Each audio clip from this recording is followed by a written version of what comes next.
When this boy chose an item, he unintentionally caused all artifacts to resonate, startling everyone present. It should be known that even the most outstanding genius of the clan had only awakened one type of talent, yet he awakened a full 4 types of talents. This was truly an unparalleled genius in the clan. Even his father felt helpless, saying, "It seems I'll have to teach him all 4 talents." In his previous life, he was Drennick, the best swordsman in the Empire. At just 18, his mana had broken through to 4 cores. He was the one with the greatest potential to ascend to a 6-star knight in the Empire. Unexpectedly, he encountered the 6-star Duke of the Antherian Empire, known as the Black Wave Thelmian. Faced with that person's terrifying power, he became incredibly small and weak. What a pity. If you had surrendered, you might still have had a chance to surpass me. That's impossible. If you started fighting, you've determined to fall in this battle. Then the Duke suddenly attacked fiercely, and a sword instantly pierced through his chest. From then on, the one hailed as a combat genius like him fell. The scene changes. When Drennick opened his eyes again, a woman's hand gently held his. He looked around. In front of him were his parents happily talking and laughing with him. This child is a gift from God to us. Ha. The boy is truly a gift from God. Hearing this, he was bewildered, his limbs flailing. What? A child? What are they talking about? Akin, seeing his discomfort, picked him up with both hands. Akin grinned, teasing. "Then you must become a great spearman and follow in my footsteps, your father, Akin, Sogresden's father." He looked suspiciously at those smiling eyes. Lily, standing beside him, spoke unhappily. "What are you saying, dear?" Lily snatched him back, frowning. "Den will become a great assassin." Akin stammered, "Honey." She was Lily Sogres, his gentle mother. Akin tried to persuade her. "Come on, how could you let our youngest be an assassin?" "That's terrible," Den, annoyed, frowned, listening to Akin. "If you're a man, you should use a spear." Lily shouted angrily. "Using a spear is the perfect, most beautiful martial art. I've said it, being an assassin is better than being a spearman.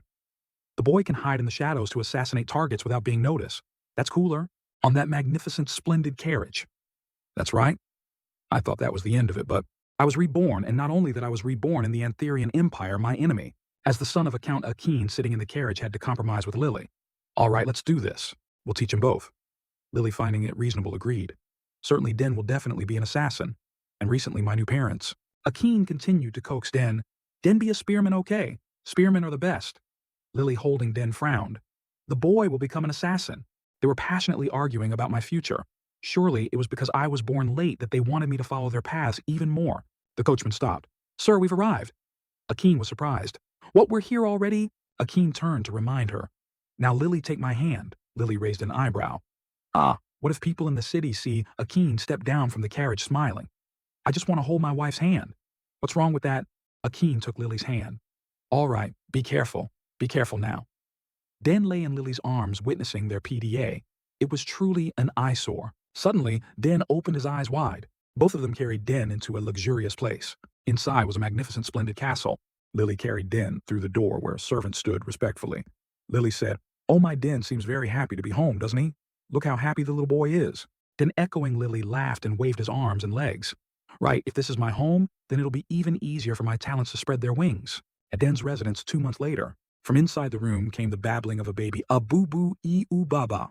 Lily, delightfully surprised, walked over and picked Den up. "Oh, my mommy's Den can babble now," he replied to Lily with a boo-boo-boo. Hearing Lily, he thought, "So I'm babbling. This is truly a new experience." Den really wanted to talk, but he was still small, so he could only babble a boo-boo-ba-ba. Den remembered when he was Agrek, wandering far from school. "I rarely interacted with children. The few I met were injured, bandaged, crying, with nowhere to go. Many children cried for their parents. Then they gradually starved and disappeared. Compared to there, the Sogres household is a rich and fortunate place. I won't starve here." At that moment, someone else pushed open the door and entered, saying loudly, "Ha ha ha, Den, look at this." Akin slammed the spear he was holding onto the ground. Then he proudly said loudly, "This is the spear." Akin looked at his beloved son, wanting praise. How about it, Den? Long and beautiful, right? Den's mouth twitched a few times. He thought about this father of his, this man, my father, the strongest 6-star spearman in the kingdom, Akin Sogres. Den knew that in front of him, Akin had a different face. In battle, Akin was extremely cold. That's his appearance. But he's a heroic warrior nicknamed the Green Cyclone. Lily put Den back in the cradle, her angry face close to Akin's. "Really? How could you bring such a sharp object into the child's room?" Den just stood there babbling, watching the two argue. "A boo-boo?" Akin, pushed back by Lily, leaned back slightly, laughing embarrassedly. "I just wanted to show Den." "Show?" Hearing this, Lily's expression became even more annoyed. "I've told you before, don't do that." Lily was formerly the strongest assassin in the kingdom, Lily Sogress. Lily still scolded Akin regularly, even though her strength was no less than his. If you do that again, I'll also teach the child basic stealth techniques from a young age. And this was my mother who just spoke loudly, yet no one would suspect she was an assassin. Akin quickly acted cute. Come on, who doesn't do that these days? Even famous magic clans place magic scepters right next to their children from birth. Lily shouted angrily. How can a spear compare to a scepter? A spear is so sharp. Din standing nearby could only sigh. Truly a harmonious family. The reason they were so concerned about my future was because my two older sisters had both chosen paths unrelated to spear techniques or assassination. Scene changed to another castle. Arabella and Claire, one on each side of the cradle, looked at Den, who was lying there waving his arms and legs. Look, Den, if you do this, ta-da, your cheeks will puff up. Den, understanding, cried out, a boo-boo, a boo-boo. Arabella couldn't resist Den's cuteness. Kia, look at Den so cute. This little girl was Arabella Sogress. Den's cheeks were pinched until they were red and swollen. Ow, my cheeks. A brief introduction to Arabella. Due to her talent for magic, Arabella had followed the path of a mage since she was young at age 12. She was already a level 3 mage. Since the highest realm for a mage was level 9, she was a genius for surpassing the introductory level at this age. Arabella couldn't help but poke Den's cheek again. Den, do you want to learn magic with me later? I'm tired of studying alone every day. Den in pain silently pleaded, stop poking me. Claire, standing to one side, spoke up. Summoning is good too. This little girl was Claire Sogress. A little about Claire. Claire was a talented summoner. She had known how to summon since she was 7 and could now control 2 summoned creatures at once. After Claire spoke, she seemed to ponder something and fell silent. Den smelled food. His eyes lit up his mouth, almost drooling, crying, a boo-boo, a boo-boo. He had some thoughts about Claire. At first, I thought she didn't like me, but it seems more like a feeling of jealousy, because she has a younger brother. Claire also couldn't help but reach out and gently touch Den's nose. She was much less reserved with me than before. After Claire touched it, she felt, why is it so soft? Arabella happily poked again. Right, hey, hey, hey. Claire bent down her finger gently, wiping drool from the corner of Den's mouth. Den, if you also have a talent for summoning, it would be great. I'll teach you later. Hearing this, Den just chuckled internally. Ha ha, everyone wants to teach me their talents. Looking at the picture of the whole big family, my father a 6th level spearman, my mother former assassin who once tried to assassinate the king, my eldest sister a genius mage, and my second sister a genius summoner. The Count Sogress family is truly a perfect noble family, also an ideal family I had imagined. Den's eyes narrowed slightly as he thought, so what's the point of revenge in this life, even though my death was very tragic? That place was a battlefield. Saying I'd take revenge on those who defeated me is quite ridiculous. The whole family of 4 standing in front of me was arguing about what Den should learn. Spear techniques. He must choose the spear. Stealth and assassination are more useful. No magic is the trend now. Summoning is good too. Den stood watching them argue, smiling faintly. I've always wished I had a home. Luckily, I was born here. The whole family parents arguing, the 2 sisters also arguing, each intending for Den to learn their specialty. Den's head ached. He squeezed his eyes shut. He wanted to cover his ears but couldn't because he was too small. Truly a harmonious family, right? The Sogress clan has a special ritual, the selection ritual. When children in the clan turn 1 year old, many objects will be laid out on a table in front of them. Everyone will predict the child's future based on the item they choose. The scene shifts to Den's birthday party. Many people came. Today is young Master Den's first birthday, isn't it? The young master is already 1 year old. Time flies so fast. 2 young noblemen stood there discussing, the young mistresses have become a summoner and a mage. Right, I wonder what young Master Den will choose. On the other side, an old man said, we'll know after the ritual. Let's go inside. Inside the party hall, noble ladies and young mistresses were all gathered. The banquet hall was filled with people. On it was a table with many weapons, and Den was seated in front of the weapons. People looked at Den and discussed, oh, this time, the young mistresses also brought their items. Oh my, so cute. When did they get so big? Lily held Den and placed him on the shelf. Den's expression wasn't very happy. Den, just choose what you like, okay? Den glanced around thinking, sigh, what should I do? Everyone must be expecting me to choose their item. Akin crossed his arms, smiling smugly internally. Little Den will be attracted to the dragon's tail. Dragon's tail, a fragrance made from rare odiocran. When infused with mana, it becomes heavy and sharp, like its owner's mana. A mystical magic spear. Lily looked at the spear lying beside it and chuckled secretly. This is the spear I've used my whole life. Choose your father's spear, Den. The boy is too handsome to be an assassin, but Den still chose the dagger. Nightin made from oethrin gathers all elements in the world, can contain and combine with many different poisons. Arabella hands on hips, eyes confident. Den will definitely become a great mage. Later he'll follow me to the academy. Subspace pouch and item only mages or those with magic talent can use.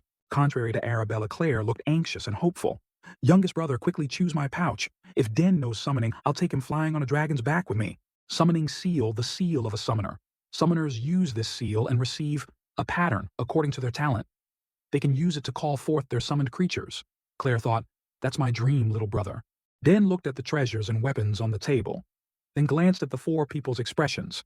He silently broke into a cold sweat. Oh no, why do I feel like I can hear all their thoughts? Den closed his eyes and involuntarily sighed, looking at the four treasures from his family members. So troublesome but unavoidable. Den, helpless, propped himself up with his hands and crawled forward. Which item should I take? The crowd below kept their eyes fixed on his actions. Den glanced down. That's right, I'll look at everyone's expressions and then choose. The crowd murmured, ooh, the little boy is choosing. Akeen's eyes shone brightly, his hands clasped together in delight. That's right, Den, choose what you want. If you can choose something long and sturdy, okay? Lily, standing beside him, continuously shook her head in disagreement. No, something short and sharp is beautiful, child. Arabella pointed to her pouch. I like that pouch the most. Remember, I showed it to you? Claire, worried, also spoke softly. Den, come summon with me. Den was speechless with his big family. He prepared to reach out. Then Den's eyes widened in astonishment. Suddenly, a dazzling light flashed in front of him.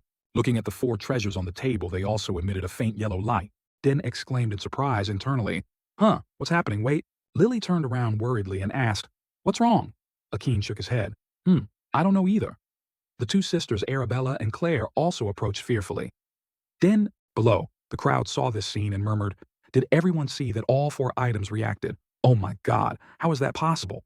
A man in white clothes exclaimed, It seems the young master is an omnipotent genius. Den was bewildered, not understanding what was happening, then burst out laughing. Ha ha ha. I was already very talented on the battlefield. He opened his mouth, but this life is truly on another level. Arabella turned around worriedly and asked, Father, what do we do? Has this ever happened before? Akeen also couldn't believe it and widened his eyes. I can't believe it myself. Akeen and Lily looked at each other, ellipses appearing above their heads. Then all four of them looked at Den. Then all four of us will teach him, okay? Akeen and Claire's eyes widened. Their jaws dropped. Hey, all of them. Den turned to look at them and smiled. On the training ground, the sound of weapons clashing echoed continuously. Occasionally, a loud clang would attract the attention of others. With a whoosh, it seemed as if even the wind was torn apart. Following that, one person continuously retreated several steps backward. On the other side, the hand holding the spear was still trembling slightly. Dust kicked up, indicating that an intense match had just taken place. It turned out to be Count Akeen Segress and his son, who had just been training. Akeen, satisfied, praised, Well done, Den, you've completely mastered the techniques I taught you. 7-year-old Den Segress smiled shyly. Thank you, father. He continuously patted the boy's head, laughing heartily. Very good, very good. Truly, my son. Nearby, someone was approaching with an item. Den's gaze suddenly shifted, showing suspicion. Mr. Akeen asked, Herman? The boy bowed respectfully and replied, Sir, I've brought it. His voice became excited. Ah, yes, perfect timing. Den, also confused, said, Father, this is... He took the spear and announced, That's right, it's your birthday present. I originally planned to give it to you at your birthday party, but I wanted to give it to you before your mother. He smiled proudly and gestured. Take it. I've prepared this for 2 years. This spear was crafted by a famous artisan in the capital. Den stared blankly at the gift his father had painstakingly prepared. He smiled gently and said, Happy early birthday, Den. He dropped the weapon he was holding to the ground. Then he reached out to take the spear and promised, Thank you, father. I will use it well. Den looked at the sparkling light emanating from the spearhead, thinking with satisfaction, too wonderful. The spearhead was razor sharp, the black shaft, and the silver tip combined beautifully. Den lifted it without much effort. It was light too. How is it? His father suddenly asked. Do you like it? Den exclaimed happily. Yes, I like it very much. Akeen nodded with satisfaction. That's good. I instructed them to make it according to your physique, so just get used to using it. Then he spun the spear continuously and laughed with delight. He watched his son intently, his face full of affection. Then Akeen suddenly called out, Den, do you remember how spears and swords are different? Then he reached out and picked up a nearby weapon. He thought for a moment and replied, the length of the spear helps us prevent opponents from approaching, and the small contact area enhances attack effectiveness. Akeen was pleased with Den's answer. Exactly. Even Herman smiled and nodded. Then he added, However, when you reach a certain level, it becomes harder to use than a sword. This is the fundamental problem of a spear. To attack an opponent, we must maintain a minimum distance. Akin smiled faintly. But don't worry, every weapon has its own strengths and weaknesses. He gave an example. Even a sword considered a perfect weapon has disadvantages in some situations. Den smiled brightly and replied, "Yes, I remember." Akin tightened his grip on the item in his hand. In that case, then he spun the weapon like a pinwheel. "You have a new spear now. I'll show you something interesting." Den's eyes widened as he watched, filled with disbelief. He watched his father's every move without blinking. So this is the mana of a 6th-level spearman. Just the mana his father emits is already overwhelming. While demonstrating for his son, his eyes remained tightly shut. One foot subtly shifted away. The hand holding the spear also tightened its grip. Then Akin pointed the spear forward. Streams of mana continuously swirled around the spearhead. Den stared mouth agape at the dazzling light. A vortex appeared at the spearhead. "Amazing, just thrusting the spear forward," he explained. "The reason space here is distorted is because I released the mana in my body and thrust the spear at the same time. This is a technique that optimizes the characteristics of the core concentrating mana at one point." He recalled what he knew and said, "Yes, I've also heard my sisters say that humans can surpass their physical limits. When the number of cores increases, the limit also expands." Den lowered his head, a hint of sadness in his heart. "In my previous life, I had 4 cores. Akin winked proudly. "That's right, you learn quickly? Your father has 6 of these mana cores." He asked in astonishment. 6 regret filled his mind. "If I hadn't died, I would have surely reached this level." He suddenly grabbed Den's shoulder and asked, "Why don't you try it?" Akin suggested, "Try using your new spear." He replied a bit unnaturally, "Yes, father." Seeing his son's uneasy expression, he reminded him, "Relax your mind, forget what you're thinking, and just thrust the spear forward." Den opened his clear eyes wide and looked at his father. Then he obediently said, "Yes." Holding the spear with both hands, getting used to the feel, he remembered, "In my previous life, after realizing my talent for swordsmanship," Den took a deep breath. "I'm not interested in spears anymore. I'll just use it for backup." His legs spread wide, one foot in front of the other, eyes following the spearhead. "Now, time to use all my strength." He gently closed his eyes, pondering something. Akin didn't take his eyes off any of his son's movements, commenting, "The stance is quite standard." He frowned. "It took me 7 years to perform this technique. With Den's talent, I wonder if the boy—" Suddenly, a strange sound was heard, followed by the sight of space cracking like a piece of glass. Akin stared in astonishment as the space gradually darkened. He gaped at the scene before him. The spearhead seemed to contain immense power. Akin couldn't help but ask curiously, "Den, how did you do that?" He withdrew the spearhead and space returned to normal. He walked towards him, laughing heartily. "Haha, I'm very surprised." Den looked up at his father and obediently replied, "When I thrust the spear, I concentrated mana at one point and transferred it to the spearhead. When the mana touched the spearhead, I cut off the flow." Hearing this, Akin asked in surprise, "Wait, you transferred mana into the spear and then cut off the flow? Then did you create a mana core?" He nodded and replied, "Yes. While reading the book on creating mana cores, I tried to practice, and luckily, I succeeded." Internally, he thought, "Actually, I created it while breathing mana." His laughter echoed across the yard. "Creating a mana core just by reading a book. Indeed, our family has produced a genius." Akin approached, knelt on one knee before his son, and placed his hand on his shoulder. "I've sensed it since you were little, but now I'm completely sure, Den. One day, you will become an outstanding warrior." Den smiled, but internally added, "Father, you'll be even more surprised later." He smiled with satisfaction, wondering internally, "My son, will he really become a summoner assassin, spearman and mage?" Today is the 7th birthday of Den Sogres, the youngest son of the Sogres clan. Everyone invited wore incredibly splendid attire. The cheerful music made the atmosphere even more lively. On the dining table were countless delicious dishes. Laughter and chatter filled the air. The dukes raised their glasses together in celebration. A man holding a wine glass approached and greeted, "Ha ha ha ha ha ha. Akin, long time no see." Duke Akin also smiled in reply. "Duke Butt, how have you been lately?" The other party Butt burst out laughing. "Oh dear, no need to be so formal. Just talk normally." This person was Butt Thermion from the greatest clan of the Antherian Empire, head of the Duchy of Thermion. Duke Akin whispered, "Many people are watching us. I'll be normal later." Duke Butt smiled, indicating he understood. "Haha, as you wish." Then he asked, "By the way, where's that little brat?" Akin called, "Den, come here, greet Duke Thermion's son." Upon hearing that familiar name, Duke Thermion, Agrek's memories of that battle returned. "I didn't expect to meet him here." Seeing the boy, Butt asked, "So this little one is Den, the son you always boast about, huh?" He introduced himself. "My name is Den Sogres, sir." But internally, he was in turmoil. I can't suppress my anger seeing him again. Outwardly, he maintained his politeness. "It's a great honor to meet you, Duke Thermion." He lavishly praised, "Your son is truly well behaved. It seems the boy never causes you any worry. Then Butt asked, so he also learned spear techniques like you, right? Akin nodded in reply. That's right. Hearing this, he seemed stunned. I didn't expect my father to praise me like that in public. Akin, seeing his son's expression, felt something was amiss, but didn't know what. Suddenly, a red-haired little girl slowly approached and politely said, Greetings, Count Sogras. This little girl was Layla Thermion, Duke Thermion's youngest daughter. She introduced herself. My name is Layla Thermion. It's a great honor to meet you, sir. In the party hall, a three-tiered cake, along with melodious tunes, people were dancing with each other. The pianists and violinists were also engrossed in their music. Everyone was enjoying these wonderful melodies together. On another side, Akin was standing with a wine glass talking to Butt. I wonder how your wife has been lately. Hearing this, Butt could only sigh helplessly. I've tried everything, but there's still no progress. Hearing this, Akin's eyes showed some sympathy and comfort. You've worked hard, but I'm sure your wife will get better. Butt lowered his face and smiled. If you suddenly don't see me, please understand, as I would have used magic to quickly return to the capital. After talking for a while, Butt looked up and, not seeing Den, asked, By the way, where did little Den go? Butt revealed his intention. Actually, I really like Den. This little brat is quite bright. I still want to talk to him a bit more. Akin shook his head, not knowing. I don't know either. I haven't seen little Layla either. Butt turned his face to the window and vaguely saw two children's figures outside. Butt smiled and replied, It seems both little ones are bored with this party. Layla smiled. Actually, I don't like having to follow my father everywhere, but now I'm glad I came with him. Under the moonlight, he looks even more handsome. Den nodded. That's great. Our territory is a very beautiful and peaceful place. Layla felt unhappy that people came looking for her every day. Layla's eyes dimmed slightly as she lamented. It seems there's always something happening in Thermion. Every day nobles come to see me. Sometimes even royalty appears.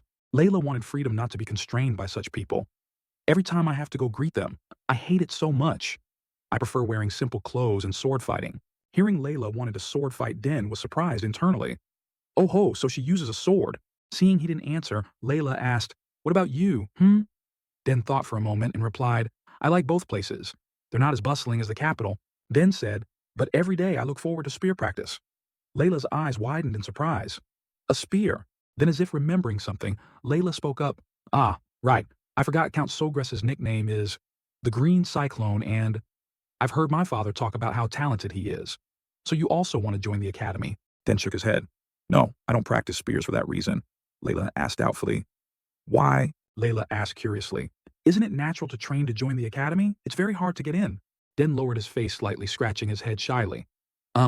Well, I want to train so that when I get there I can do better if I'm stuck. Layla stared blankly, eyes wide. But what if you do get in? Den said with an optimistic tone. Then I'll just try again. Den chuckled. And if I still fail, I'll just consider that path not for me. Layla looked at him skeptically.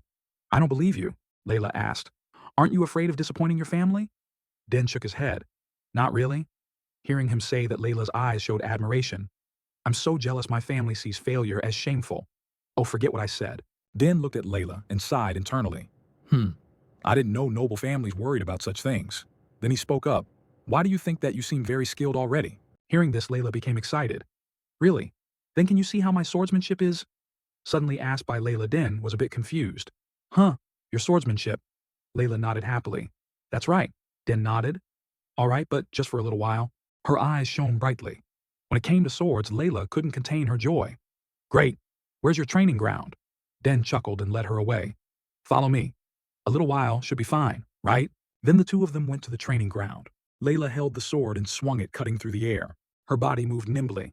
He-ya-ha, watching her sword strikes. Den was a bit surprised, thinking, wow, her attacks and defenses are very fluid and her strikes are well-timed. He rubbed his chin, but after a while the rhythm became a bit chaotic. Layla fought until she was drenched in sweat, then turned to ask Den, How was it? Very good. Den gave a thumbs up, generously praising her. Truly, a sight to behold. She widened her eyes and stared at him, asking, Really? He looked at her expectant face and felt a bit awkward. He thought, maybe I should tell her. Den pointed at her. Yes, but starting from the third stance, it seems you were half a step too far. Layla looked at him confused. He recalled Layla's movements while sword fighting and analyzed, as I remember the other stance was like that, because you often take half a step too many compared to before the subsequent sword paths are a bit off course. Layla opened her round eyes wide and looked at Den. Seeing her turn to stone listening to his analysis, he felt a bit guilty. Was I too blunt? Sorry if I upset you. Den said, It's been a long time since I've seen swordsmanship like the... Before he could finish, Layla interrupted, Okay, so that's it. Then Layla picked up her sword and began to adjust her movement speed as Den had analyzed the missing piece. While fighting enthusiastically, she tripped and fell. Layla stumbled into Den and hugged him. She laughed to cover her embarrassment, but deep down she wanted to say, "Thank you so much, Den." Den, being hugged, felt a bit uncomfortable. "Hey, what are you doing?" Layla ignored him, rubbing her cheek against his. "You really have a sharp eye. You found my mistake." "Thank you. I'll definitely remember this." Den pushed Layla away. "You're suffocating me. And can you put the swords away?" Layla laughed shyly. "Oops, sorry." Layla leaned in close to his face, smiling mischievously. Den adjusted his clothes, thinking, she suddenly hugged me like that. The atmosphere was a bit awkward when someone called out, "Young master, Den, where are you, Miss Layla?" Both heard the call. "Huh, it seems they're looking for us." Hearing this, Den said, "Let's go back." Layla nodded. "Mm-hmm." The two servants finally found them. "There you are. Where did you two go? You had us searching for a while." Den was led in during the evening. Lily brought her gift to present to Den. "Happy 7th birthday, dear, and congratulations on achieving your first mana core. Happy birthday, Den." Den happily accepted it. "Thank you, Mom and Dad." He opened the box in surprise. "This is a gold lion-shaped pin, a pin with the family crest, the kind his sisters often showed off." Lily smiled. "Keep it safe, Den." Then Lily explained, "This pin will be proof of your honor and status." After she said this, the people below also took turns wishing him a happy birthday. "Happy birthday, young Master Den. You finally don't identify as a Sogress family member. You will become a talented person like the Count." Den turned to look at his parents, who were smiling happily at him. He thought, "This is the first time I've been praised by so many people." Suddenly, the whole room shook, as if an earthquake had passed through. People screamed in fear. "This noise. What's happening? Damn it, is there an intruder?" Items in the room fell and shattered. "Kia!" Den turned around worriedly. "Father," Akin reassured him. "Calm down, no need to panic." Akin looked up at the ceiling. "It's starting again. I thought we'd have some peace today."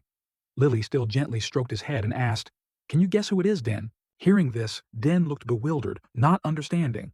In his mind it appeared impossible. A stream of power slowly appeared on the ceiling where his birthday was being celebrated. The magical light slowly brightened and expanded. The entire room was filled with magical light. Everyone looked up, their faces showing fear. "Gasp!" The frightened crowd asked, "What is that?" Suddenly, a figure appeared from the ceiling. It was Arabella. She landed gently on her feet in front of everyone. Arabella, having just landed, asked, "Let me check the time." The little girl spread her arms and asked, "Your big sister isn't late, right?" The group of nobles finally calmed down. It's Miss Arabella?" "It seems so." Arabella walked towards Den amidst the murmurs. "Did the young lady just use instant teleportation? Wow! I heard you have to be at least level 5 to open a small teleportation gate.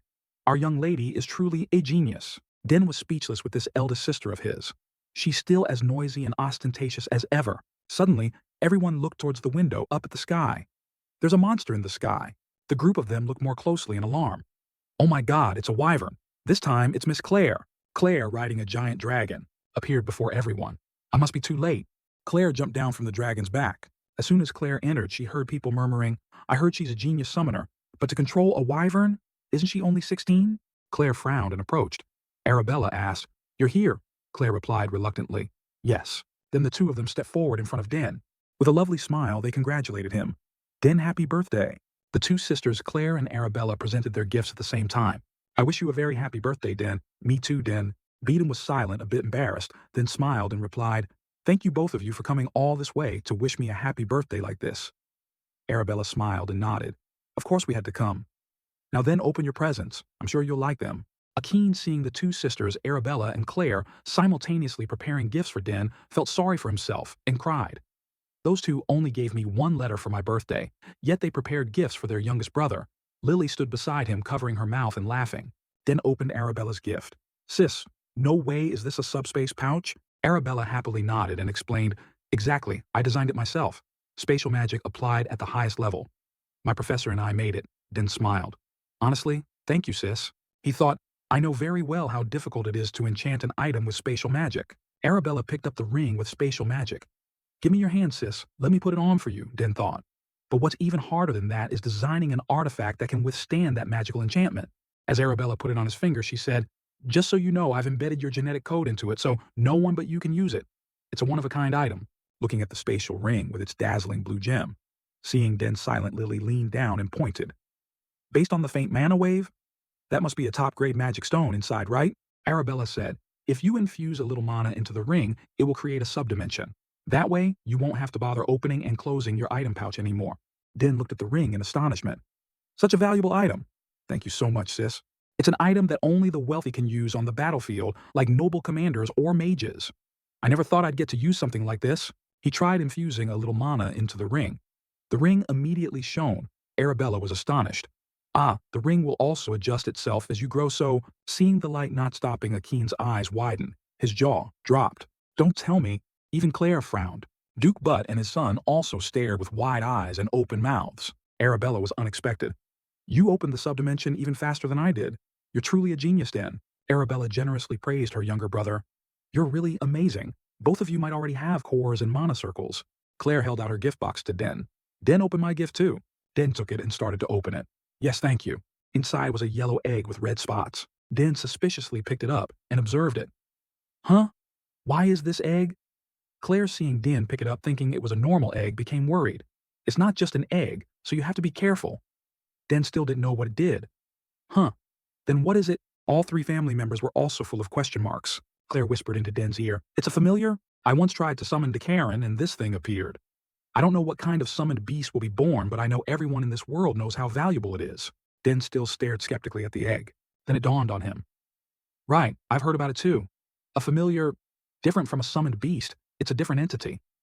Although there are some similarities, a summoned familiar can exist permanently in this world, unlike a summoned beast. Claire patted Den's shoulder and whispered, No one knows about that yet, Den, only you. So keep it a secret until it hatches, okay? He smiled and nodded. Yes, definitely. Seeing the two whispering without letting her hear, the little girl angrily approached. Why are you two whispering for so long?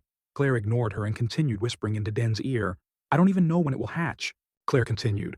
So remember to infuse mana into it every day, once in the morning and once in the evening, so it can recognize you as its master. Den nodded firmly. Yes, I'll definitely do that. Lily bent down and smiled. Haha, look at these wonderful gifts. Your sister's coming back is really great, isn't it? Den, he replied. Yes, mother. It's really great. Akeen, feeling ignored, pretended to clear his throat. Ahem. All right, princesses.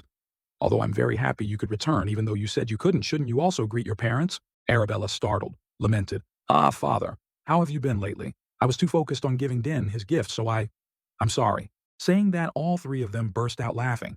It's fine, it's fine. Akeen patted both their heads. You two seem to be doing well, traveling such a long way to see your youngest brother. Rest well. Both replied in unison. Yes, father. Layla stood at a distance, watching Den's family laughing and talking happily. Then Layla's gaze dimmed, revealing something. Den glanced and saw Layla's expression wasn't very good, seeing Layla lower her head with a lonely look. Layla? Is she leaving now? Den felt, but why she looked so lonely? The scene shifts to the courtyard outside. Butt was strolling, thinking, she's even more wonderful than I expected. Butt recalled the scene of the little girl descending from the air, truly as expected from the best mage of the academy. Truly a precious talent. The girl is also very suitable for my son, the best swordsman in the academy. Butt thought, if our two families can unite to create a power that even the imperial family would find hard to touch. That way, no one will be able to mess with our clan or descendants anymore. Butt lowered his face and sighed. All right, I should mention the engagement of our two eldest children in today's conversation. He suddenly heard a sound coming from behind him. This sound, Butt glanced at the training ground. Are they busy training? Who would be training so early in the morning like this? Inside, Den was holding a spear, spinning it with agile movements. His eyes flashed. Then his feet stopped and he turned around. He continued to strike the air with the spear at wind-splitting speed. His legs moved nimbly as he crouched down. His other hand, holding the spear, thrust forward, creating an illusion. Butt stood to one side watching his actions.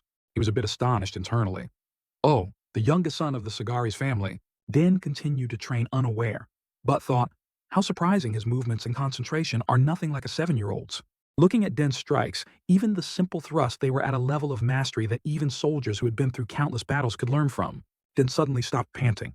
Butt exclaimed with some admiration, truly unbelievable, just as he resumed training.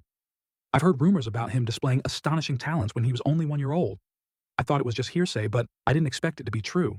His legs moved nimbly back and forth. Only hearing his exhales, Butt noticed. Wait a minute.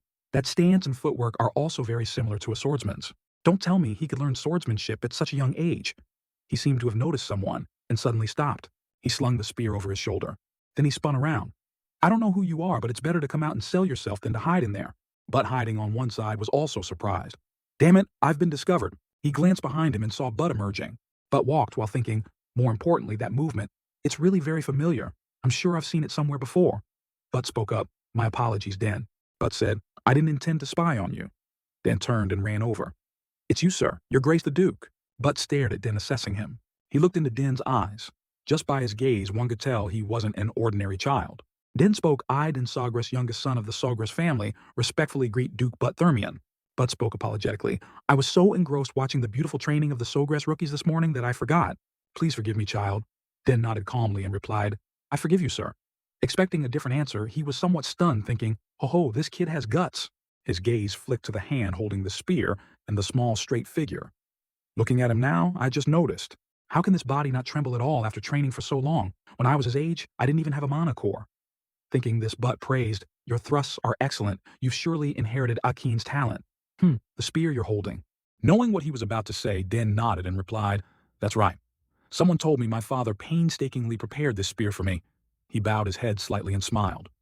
I'm very grateful that you recognized it, sir. Seeing Den like this, he also smiled and said nothing. That's the best answer. My son, even when he was alive, had excellent skills and manners, but not to this extent. However, a different scene played out in his mind. Perhaps I should consider arranging a marriage with this side. Suddenly, he said something unrelated. Actually, my Layla is also practicing swords. Butt looked at him and continued. You two are the same age, so you can be good friends when you join the academy. Den smiled happily. Yes, sir. I'm sure I'll get along well with her. He also laughed. Ho, I like your straightforward personality, young man. Anyway, it seems I've disturbed your training quite a bit. Then Butt shifted his feet. Well then, But thinking of something, he stopped and asked, Den, I'm curious about this. Have you ever practiced swords before? His body seemed to freeze. He became uneasy, thinking, oh no, it seems my habits have been exposed without me realizing it. It's surprising that he could recognize it with just one look. Din tried his best to remain calm and replied, no, sir. I've only read a few textbooks on basic swordsmanship, but I've never practiced swords. Butt nodded thoughtfully. I see. He closed his eyes tightly and thought, strange. I swear I sensed something like a pure battle spirit in him earlier. However, looking at Din's appearance, Butt chuckled to himself. What am I thinking? There's no way that's possible. He's just a kid. After thinking it through, he said goodbye. Oh dear. I only intended to take a short stroll, but I've been out too long. Well then, time to bid farewell. See you later, child. Den bowed obediently and replied, yes, sir. I wish you a safe journey home, but prepared to leave. Before going, he didn't forget to remind him, all right, if you ever visit the capital, remember to find me. I must repay the hospitality I've received here at the Count's castle, and because I particularly like you, child. He also replied sincerely, certainly, sir. Watching him turn and leave, Den smiled faintly. Interesting. I wonder if he remembers me. Gazing at the majestic figure receding into the distance, he thought, to defeat the one who defeated me before. Just thinking about it makes my blood boil. If I prepare slowly, step by step, I'm sure I can do it. A look of determination appeared on his young face. But Thermion, in this life, I will definitely defeat you. Then Den resumed his training. After a long while, Hermann's voice was heard. Young master, it's time to go back. He turned and asked, Hermann, have you been waiting for me all this time? He nodded and replied, it's my duty to quietly fulfill all your requests, sir. Looking at the towel placed in front of him, Den said, thank you. He thought to himself, maybe Hermann should learn assassination. I mean, stealth. He has a talent for it. Wiping sweat from his face, he asked, how are things? Everyone is quite busy, right? Hermann replied, that's right. It seems everyone is very busy preparing for the next banquet. Thinking about how hurriedly everyone invited was arriving, and it seems other nobles were already on their way here. After all, it's very difficult for over 30 noble families to arrive on the exact day. Then Den asked further, all right, how are my sisters? He handed the used towel to Hermann, who replied, they opened an instant teleportation gate together and went to the academy, sir. The couple waved goodbye to their two daughters. They said there was no other choice because the midterm exams are coming up. Den felt a bit regretful. That's a pity, but it can't be helped. He slung the spear over his shoulder. Let's go back. He followed behind and replied, yes, young master. Remembering the gifts he had received before, when I have time, I should look at the gifts my sisters gave me earlier, thinking of his parents watching his every move intently, thinking about greeting people he was meeting for the first time, parties with splendid attire and social gatherings, even meals with countless nutritious dishes, not knowing what to say to people he just met. It was all like a picture book with myriad forms. Den sighed. Living a noble life is so tiring. My schedule is even more packed than usual because it's my birthday.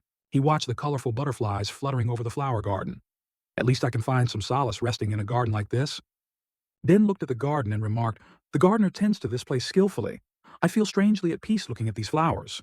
Pure, pristine white flowers, then the beautiful roses showing off their colors under the warm sun. My eldest sister said that in nature, these flowers contain the most mana.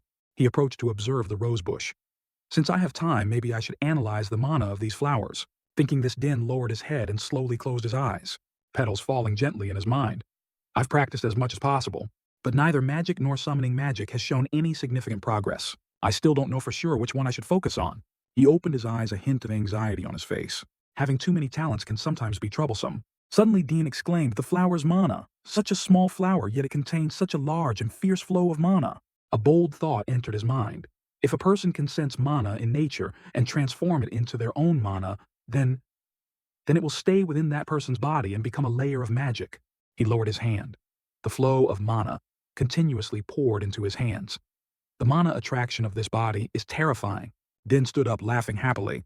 I can see things that others can only sense with their sixth sense, haha. He looked at the flow twirling around his hand.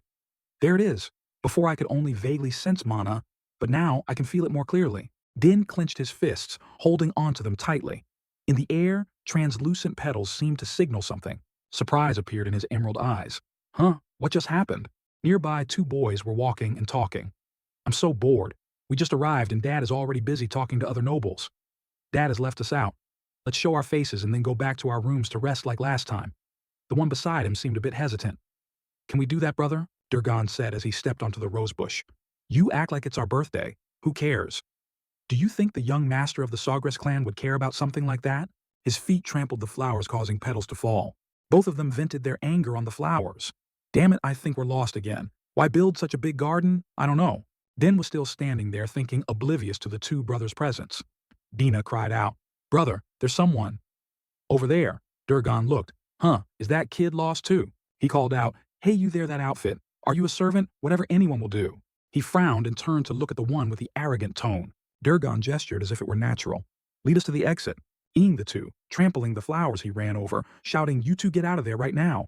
Don't you see what you're stepping on? Seeing Din's attitude, he angrily retorted, What? What's with you? This brat dares to shout at us just because we stepped on a few blades of grass. He questioned them. Why are you walking on the flowers instead of the path you've ruined all the flowers? Durgan sneered, Ha, small fry with a big mouth.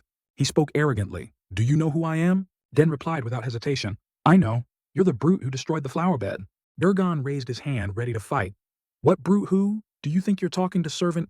He grabbed his collar and shouted, I'm the son of Count Tyron, an honored guest of this castle. Surprise flickered in Din's eyes. Count Tyron? Remembering the person he met in the past. He's the noble who was captured after I defeated him on the battlefield. He was an incredibly annoying noble. Like father, like son, indeed. Durgan threatened, Even in the southern countryside, you must know the Tyron family right. We're famous in the capital. My family can make someone like you disappear without a trace, so watch your words. Seeing such an aggressive attitude, he looked at him and thought, talking to this guy is pointless. His arm raised, fist clenched, as if ready to strike at any moment. Are you crazy? A mere servant like you dares to look at me like that? A whooshing sound was heard. Everyone still hadn't figured out what was happening. Durgan's eyes widened in astonishment, then forcefully headbutted his opponent. His head slammed hard into his nose. Dina saw this scene, worry appearing on his face as he called out loudly, Brother? He hurriedly ran over. Dina bent down to look at his brother, worriedly asking, Brother, are you all right? Durgan touched his nose. Seeing blood on his hand, he angrily shouted, You crazy bastard! What the hell? Blood, my nose is bleeding. His bloodied hand trembled. I'll kill that bastard. Then, as if hearing something ridiculous, smirked. He said, with a challenging tone, You want to kill me? If you're so good, try it. Durgan, seeing his opponent's demeanor, became even angrier. Are you out of your mind? All right then, let's fight to the end. Dina, standing to one side, worriedly reminded him, Brother, worry about your nose first. But he spoke up, warning, You stay there. Seeing his opponent's aggressive posture, Den merely glanced at him disdainfully. He just needed to step back to easily dodge Durgan's attack. He swung his fist again. Den quickly ducked. Durgan clicked his tongue. Tsk, this cunning brat. Seeing his opponent continuously attacking but with no power, he wondered, looking at his footwork, he's definitely not someone who specializes in weapons. Even in this situation, Den could dodge and speculate. Then he's either a mage or a summoner. Seeing his brother flailing his fists and feet like that with no effect, Dina called out worriedly, Brother! He was sweating profusely and impatiently exclaimed, This kid is too fast, I can't catch him. Den quickly stepped back. A punch grazed past him. The flow of magic I saw earlier? A question arose in his mind. If I can control that magic with my will, couldn't I transform it into a physical form? Could I experiment with it? Suddenly, with a loud bang, a dazzling light flashed. Dina stared mouth agape at the scene before him. Only Den was seen raising his hand, light continuously radiating from him. Durgan, however, was not far away, a long skid mark appearing on the ground. He frowned in pain and cried out, his nose still bleeding profusely. The flow of mana swirled around. Dina called out again, "Brother!" Looking at the falling rose petals, he frowned. "Oh no, the flower garden is ruined." Durgan propped himself up on the ground. He cursed loudly. "Damn it, you can use magic." "Who are you?" Dina, standing beside him, continuously advised, "Brother, stop it. If this continues, something bad will happen." Durgan pushed him away. "Get out of the way, I'll kill that bastard." Then he raised his voice. "Heed my call." The space around Durgan darkened. Din, stunned, realized, he's a summoner. Red light gradually formed a vortex. From within that vortex, a wolf gradually appeared. It bared its fangs and claws, looking extremely ferocious. He laughed smugly. "Ha ha ha. How about that? This is Zempu, whom I summon. I'll show you the consequences of daring to mess with Dargon Tyrant. Zempu tear that guy to shreds." He frowned, rubbing his chin in assessment. "An ordinary wolf can't compare to Sister Claire. She can summon a dragon." The wolf opened its mouth, revealing sharp fangs. Durgan ordered, "That's right, bite that dog's throat out." Den narrowed his eyes slightly at the wolf, looking unafraid. Zempu's pupils gradually constricted. Then it bolted away on all fours. Even its tail wagged continuously. Its fearsome appearance from before was gone. Now, Zenpu was standing beside him, staring intently at the two Durgan brothers. Both of them also looked in terror at the person and wolf on the other side. It lowered its head and glanced, its appearance one of submission. He exclaimed in horror, "What's happening? How could Zenpu? What are you doing? Quickly tear that bastard's throat out." Dina cried out, "Brother, is it wagging its tail?" Durgan asked in surprise, "What did you do?" "Hey, Zembu." Din didn't care, patting its head and saying, "Good boy, young man." He still didn't understand what happened. How could this happen? Remembering when Sister Claire's dragon let him pat its head. Thinking back now, even Sister Claire's summoned beast was quite friendly. However, I just thought it was because I shared blood with her. Din stroked its somewhat coarse fur. Moreover, in a situation like this, it has nothing to do with the Durgan brothers still didn't understand why Zempu ran to that side. Maybe I have high affinity, but it also means that Bastard's affinity has hit rock bottom. Ignoring his bleeding nose, he shouted, "Absurd! How can a summoned beast betray its master?" "Anicap." Hearing this, he looked up and asked, "So you want to continue?" Durgan was still bloodthirsty. "This brat," Dina quickly pulled his hand back, crying, "Brother, let it go. We've lost." Knowing he had met a strong opponent, he whispered to his younger brother, "Quiet, I'll cancel the summoning." The little boy sobbed, "Brother, actually, Hearing the strange tone, Durgan looked down. It turned out Dina was so scared he had wet his pants. He was caught between laughter and tears, cursing internally. "Damn, it's so embarrassing." Din kindly reminded him, "Listen, the bathroom is on the first floor of the main building." Durgan grabbed his younger brother's hand and pulled him away. After just a few steps, he turned his head and said, "You wait right there. I'll be back. Let's go, Dina." He silently watched the two leave, then called after them, Hey, at least recall your summoned beast." The evening twilight gradually descended. Din looked at his hand, thinking, "Actually, it's quite simple." Looking at the faint connections, just like Sister Claire taught me, the dim connection between that bastard and Zempu. He raised his hand. After carefully overriding with magic, Zempu connected with him, then walked, raising his hand to look up. The wolf hovered in mid-air, moving with his every step. Thinking about myself. I have no connection with summoning. A sparkling light flashed. Just because of high affinity, I can summon it. Suddenly, a sound caught his attention. "Is that the brat who bullied my son?" Durgan brought his father to complain.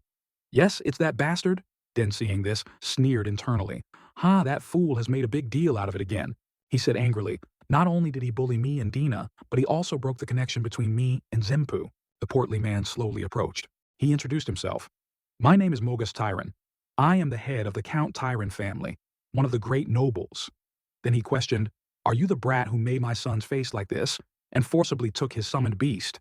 He maintained his politeness, nodded, and replied, "Yes, that's right," remembering his opponent's struggling appearance in his previous life.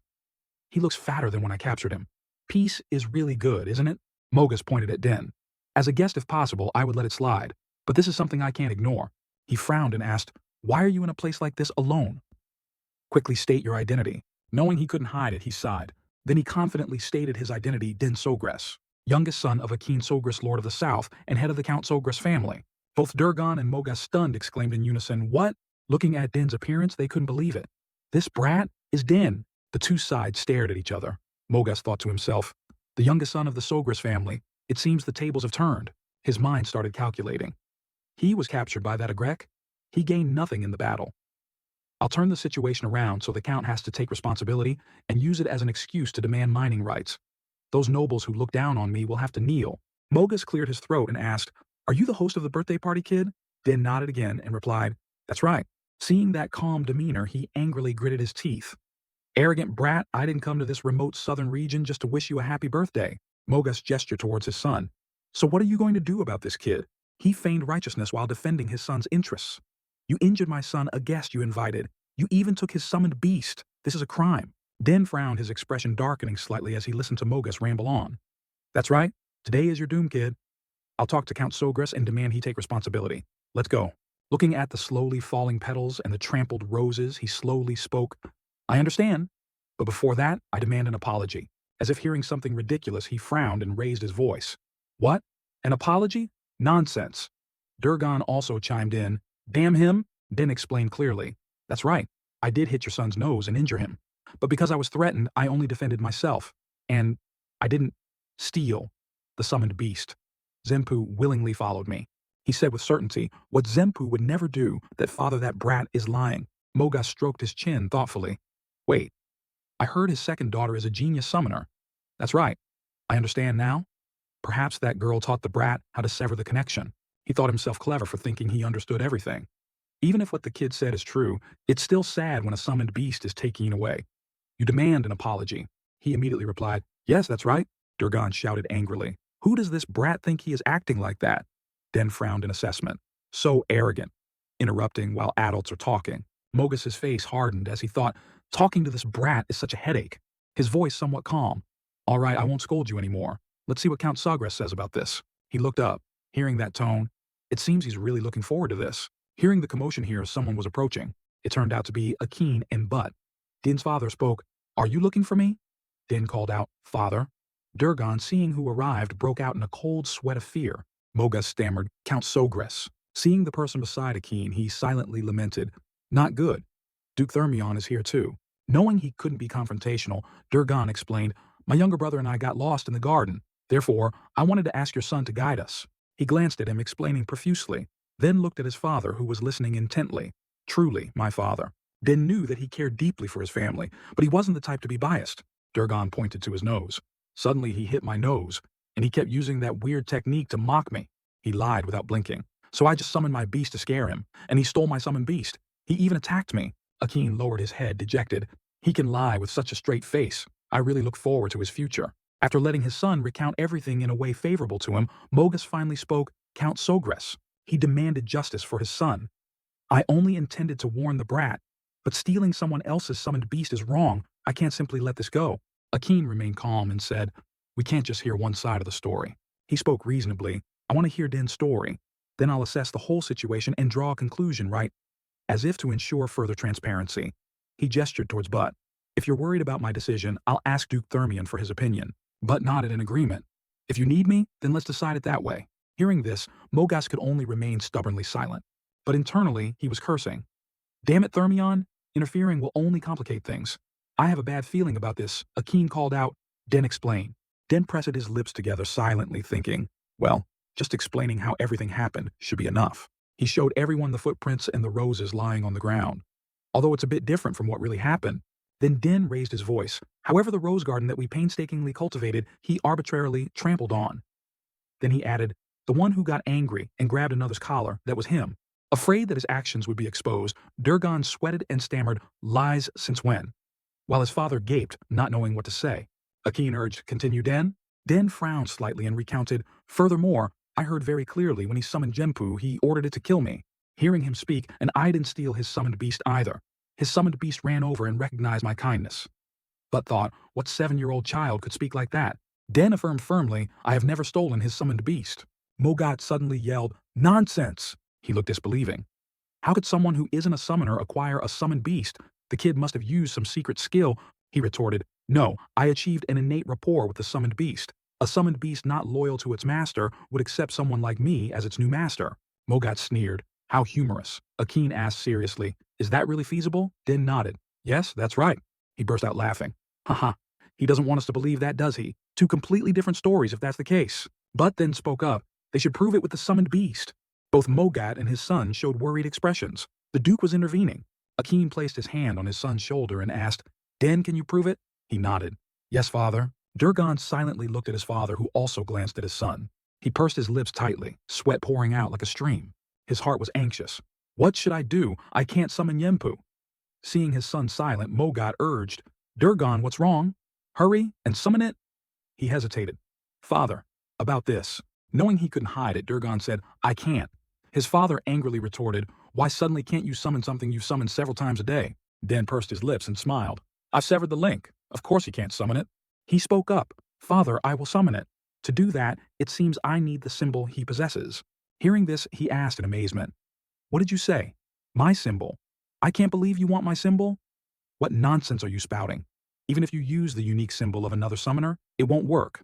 Akin interjected, Based on what you're saying, even if the boy uses your symbol, it won't have any effect. So, what's the harm in trying, right? Won't it prove your words? Durgan bowed his head in silence, cursing inwardly. Damn it. He's not wrong, I can't refute it. Mogat, though worried, still held a sliver of hope and said to his son, Show them your symbol for a moment, Durgan. Tears started to well up in his eyes. But father, Mogat was silent, then suddenly yelled, Hurry up!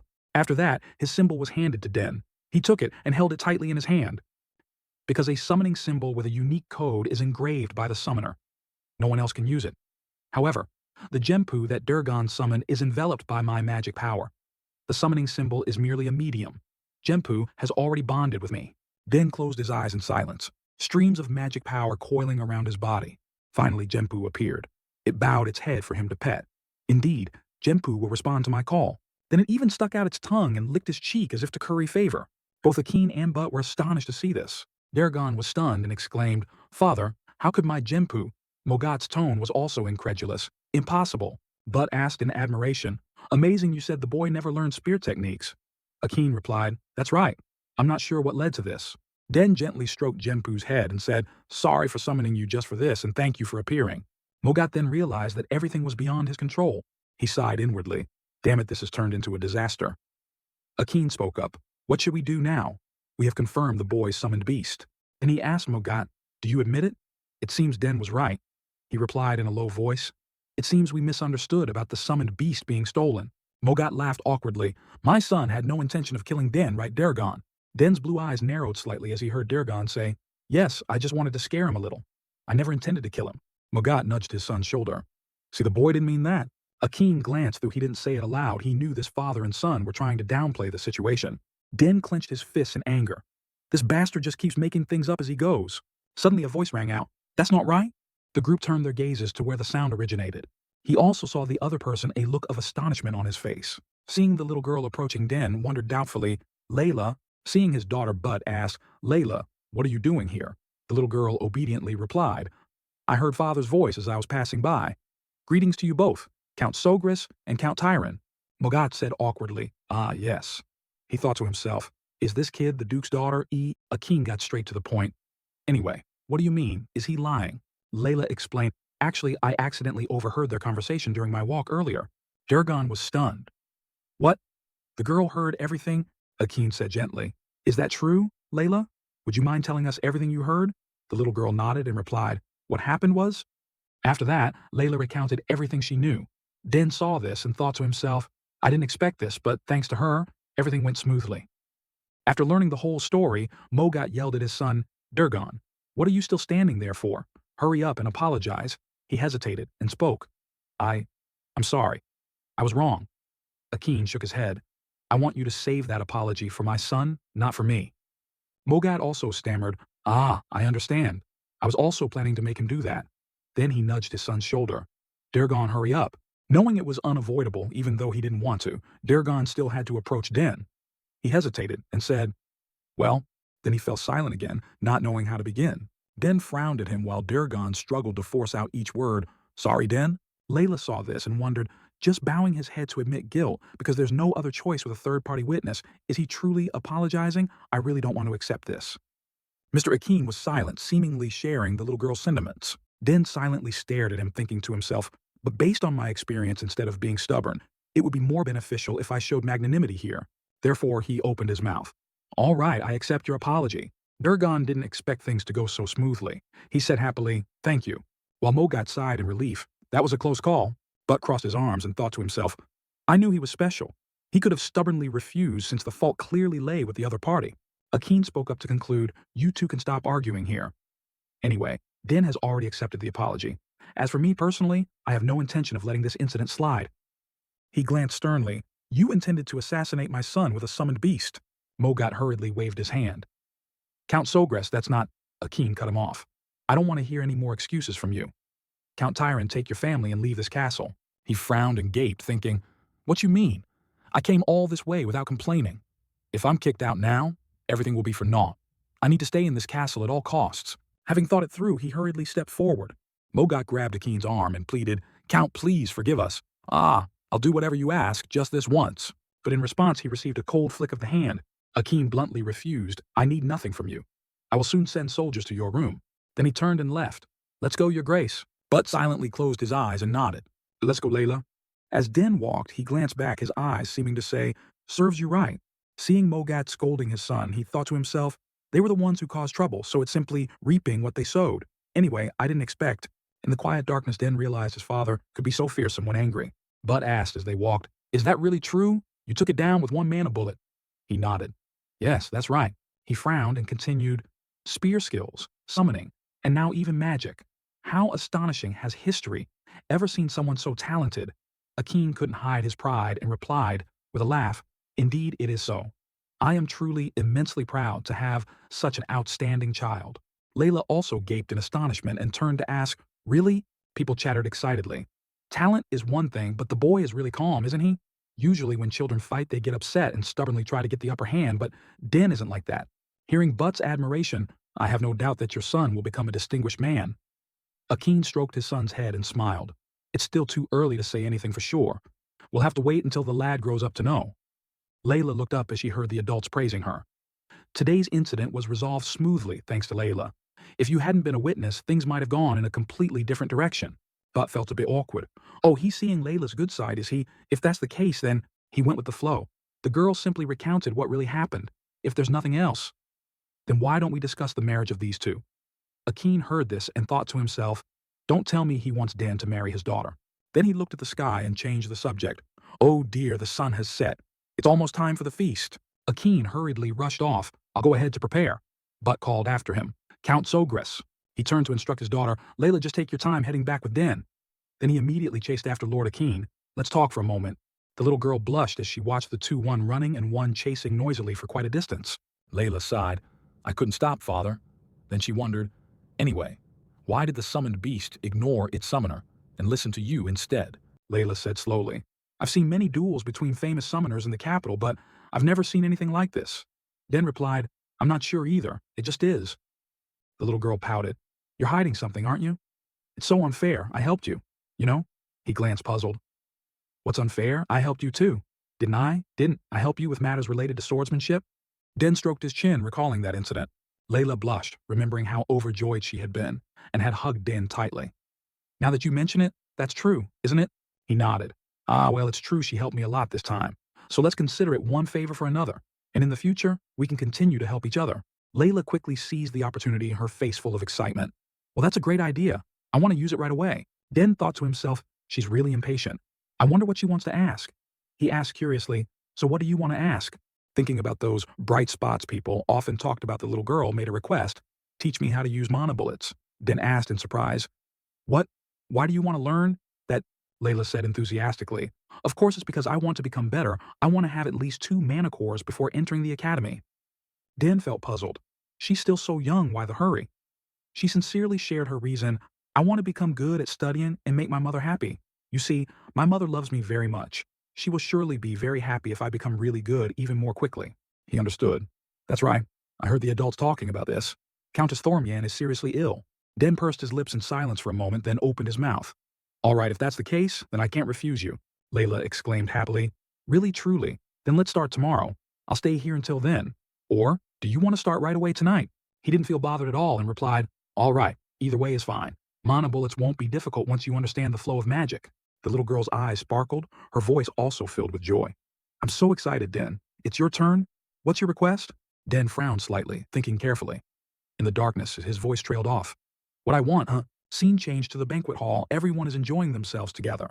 Someone suddenly said mysteriously, I heard Count Tyrene was kicked out of the castle. Another person wondered, what did he do to deserve that? They clinked glasses. I heard it was because Tyrion's eldest son caused some trouble. The other person, looking like a know-it-all, said, That's right. I heard he picked a fight with young Master Den and was taught a lesson. Tisk, tisk. They came all this way and caused such trouble. How shameful. The earlier sound rang out again. Likely narrator or scene setting. Furthermore, have you heard, there's a rumor that young Master Den is also an outstanding summoner. Everyone was amazed. Oh, so the Sogris family will become a prestigious summoner clan. Not only that it seems he also knows how to use magic. One person exclaimed, Oh my, is that really true? A man in luxurious attire spoke up. So your young master, then the one in the rumors, I presume I am Baron Open. Do you know anything about the open territory in the east? Den bowed his head and replied, I know a little.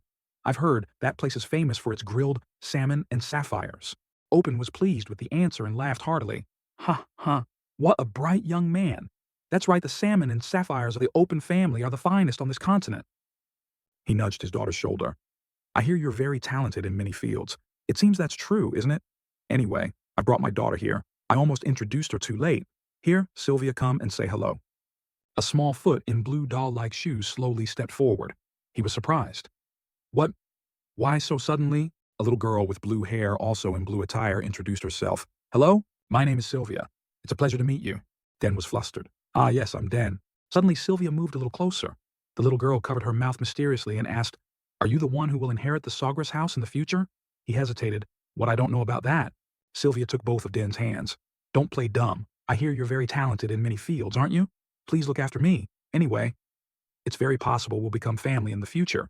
He was speechless, but still tried to be polite, replying, Yes, please look after me. Inwardly, he sighed.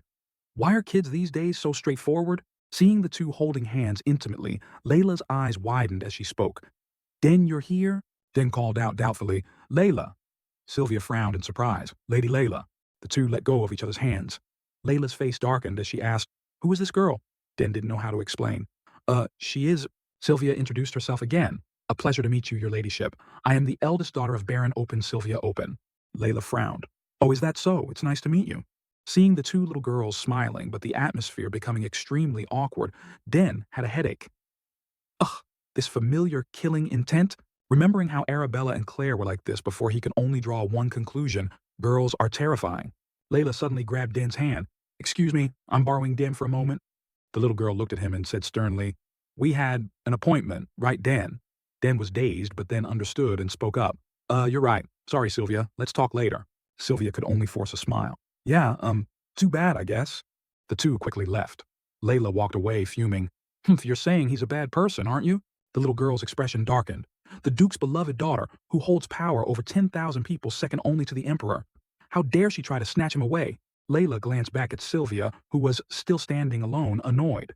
She thought to herself, compared to the young lady of the Eastern Baron's house, these two don't seem to get along very well, do they? In the darkness, Layla's voice rang out. How do you two know each other? Is she the one who will be engaged to you? Den retorted, Engaged no way. We just greeted each other. The little girl laughed and asked again, Really? He glanced slightly annoyed. Of course it's true. Then Den saw Layla laughing happily and thought to himself, her expression suddenly brightened. He led Layla to a place looking mysterious. Look, we're here. This is a secret place that only I know, the little girl exclaimed in amazement. Who would have known a place like this existed? Den nodded proudly. That's right. We won't be disturbed by anyone here. Then he slowly moved forward. Layla also eagerly followed. Seeing the ancient scenery, the little girl exclaimed excitedly, This is amazing. I didn't know a place like this existed. Layla looked up and muttered, No one will know what we do here. Den agreed. That's right. It's a suitable place to practice. But I wonder, have you ever felt mana before? The little girl hesitated and replied, A little perhaps. Not enough to form a mana core, but I've tried to absorb mana by inhaling. He frowned slightly. So you haven't entered the manifestation stage yet. He was a little surprised inwardly. I learned it on the battlefield. I thought the Duke's family would have taught her. Den took a deep breath and then spoke. Let's start with something simple. First, you need to feel the mana you absorb into your body. Layla asked again, Feel it inside my body. He nodded. That's right. If you want to emit mana from your body, you first need to learn how to control the mana inside. The important thing is to imagine. The little girl repeated the word, imagine. Din raised his index finger and twirled it in a circle, instructing, close your eyes and imagine mana swirling inside you. He smiled with a hint of humor. Imagine mana swirling inside your body like blood circulating through your veins. Layla listened but didn't seem to understand much, clenching her fists. All right, I'll do as you say. Even so, looking at her expression, I can clearly see she doesn't understand. He held out his hand. This will be the foundation for you to use mana. Spread your legs wide to maintain your center of gravity. It's a very basic step. Layla's whole body relaxed. I know you can do it. Then Layla closed her eyes tightly. Her brows slightly furrowed her face, still looking tense. Den carefully observed every small change. Layla suddenly said, Den, it's not working. He tried to console her. Even though it's basic, it's only your first time. Focus now. Nearby, Akin was hiding behind a tree trunk, observing the two children. He chuckled in a low voice. Oh, even though he's young, my son already knows how to teach others. Watching the two children, one trying to teach and one trying to learn, Akin was satisfied. You've grown up. Suddenly, Butt's voice rang out from behind. What are you doing here? He jumped and exclaimed in a low voice. Oh heavens, your grace. Butt glanced around, unsure what had happened. He crossed his arms and chuckled. Ha ha ha, it's not that surprising. Is some couple having a secret late-night rendezvous? Akin was flustered. What do you mean a couple? And how did you get here? Butt bowed his head and replied, Have I intruded no matter what? You're too careless when sneaking around. Your wife is the Empire's legendary assassin, yet you haven't learned a thing. Akin was embarrassed. I tried my best. Butt teased. If the master of the manor goes around peeping at other people's affairs, they'll speak ill of you, old friend. Akin was speechless. Peeping, I was just following my son. Butt burst out laughing. Huh, you too. I'm following my daughter? Akin was speechless. I have no right to say this, but you're truly a hopeless father. Suddenly, from the other side, a surprised voice called out, You just discovered it. Let me see. Both fell silent, eavesdropping on the situation over there. Over there, Din was touching a barrier. Layla asked in amazement, You have a spatial bag like this? He nodded. Yeah, my older sister made it herself and gave it to me as a gift. The little girl was extremely envious. Oh my, I'm so envious. My brothers haven't paid any attention to me since they started at the academy. From inside the spatial bag, Din took out an object. Seeing him setting up a mirror, Layla wondered, But why use a mirror? Din explained briefly, I bought it because I needed it. Looking at her reflection in the mirror, the little girl seemed skeptical. What, really? He nodded. Visualizing something in your head is easier if you look in a mirror instead of just relying on your imagination. Layla still asked a bit skeptically. Really? Din replied, Yeah. Now stand in front of the mirror again and look at your whole body. The little girl adjusted her stance and followed. All right, let me try. Then Layla performed the same movements as before. He observed intently and silently remarked, She's quite serious. The little girl suddenly opened her mouth and made strange sounds. Butt said in a low voice, Layla seems to have taken a liking to your son. Akin asked quietly, Is it that obvious? Butt, understanding his daughter well, nodded and replied, Of course. She doesn't usually smile so openly. Akin, not understanding, asked, What happened? She's usually such a bright child. The other person's expression darkened slightly as he remained silent. Remembering his daughter's lonely figure, Butt's voice deepened slightly. That's just her outward appearance. I'm not so sure about what's inside. After her brothers left for the academy, her mother became bedridden so she couldn't be with the girl like before. Layla stayed by her mother's bedside. That made it hard for her to open up to others. So that's what happened. Akin was still puzzled. But you understanding the girl's situation so well, why do you treat your own daughter so coldly? Butt bowed his head and said softly, Do you realize? His eyes gradually closed tightly. I do that for a reason. Looking at Layla's cheerful appearance, Butt's voice dropped. When I raised my sons, I paid a lot of attention to them. And when they grew up, they were spoiled. Akin also saw that bright smile. He dismissed it. Don't equate Layla with that. The girl will be hurt. He looked at his son and understood. No wonder the girl asked Din for help. Butt pointed at him. You still nag like in the old days, huh? Akin, embarrassed, vehemently denied it. When was I ever like that? Butt suddenly changed the subject. Tell me, will you send your son to the capital? If so, do you think it's all right for the boy to stay at the Duke's manor, Asura? Hearing this, Akin remained silent, seemingly considering it carefully. On the other side, Layla's voice continuously cheered. I did it, I succeeded, right? Din nodded and replied, Yeah, you did very well. Akin was not a conservative father, so he said, I'll let Din decide just like Arabella and Claire. However, if Din wants to go to the capital, I will certainly do as you say. Butt nodded. It would be great if you stopped by. Akin yelled, losing all composure. What you want to bicker with me all day? Butt clicked his tongue. You've become sharper than before, haven't you? Some squirrels nearby were scurrying around. Suddenly they cowered as if afraid of something. It turned out Lily was standing nearby, looking towards the group on this side. She crossed her arms in front of her chest, silent. I wonder where those two went. Why are they behaving so shamefully? Then she glanced towards the distance again, letting out a sigh. Seeing Den retreating to avoid the pouncing Layla, she thought to herself, indeed, love for one's children has a strange influence on them. I'll just pretend I don't see anything, Layla said seriously to Den. Thank you, Den. You're a true genius. I've heard many people call me a genius, but compared to you, I'm not that talented. He quickly encouraged, this is just the beginning. You'll definitely become stronger. As Den spoke, he looked around searching for someone. The other two had quietly left. Layla asked curiously, will you also go to the academy? She added, that's where all the geniuses of the empire gather. Din was somewhat hesitant. I don't know yet. Do I really need to go? I can train by myself to become stronger. Hearing these words, Layla angrily stomped her foot and scolded, you idiot, studying isn't everything? That's the place to form noble connections. She earnestly advised, you have to go if you want to form connections from a young age. After hearing this, Din just chuckled to himself. For a 7-year-old, she's quite knowledgeable about how the world works, huh? Then he whispered to Layla, I know, but I'm not interested in attending the academy yet. Din recounted, there are mountains of books I still haven't read in the library, and I still have to learn many things from my parents. She interjected then, that's true, but don't you want to play with other children? I heard your older sisters all attend the academy? He could only sigh at Layla's stubbornness. She's so persistent, Din had to compromise to move on. I'll consider it later if I want to go. She instructed once more, you have to tell me if you decide to go, okay? Den mumbled in agreement, yeah, all right. Layla continued to remind, when you go to the capital, you and Ohari should visit my house and watch me practice too. Promise me, Den quickly responded, definitely. I'll send you a letter if I go to the capital. Suddenly, she remembered something and asked, all right, Den, when will you tell me your request? He just smiled and replied, I'll tell you when I get to the capital. Hearing that, Layla's face fell. What? The next day, Layla came to bid Den farewell. We're leaving now. He and his parents stood still to see them off. Den unconsciously tightened his grip on the stone in his hand. He stared at it puzzled.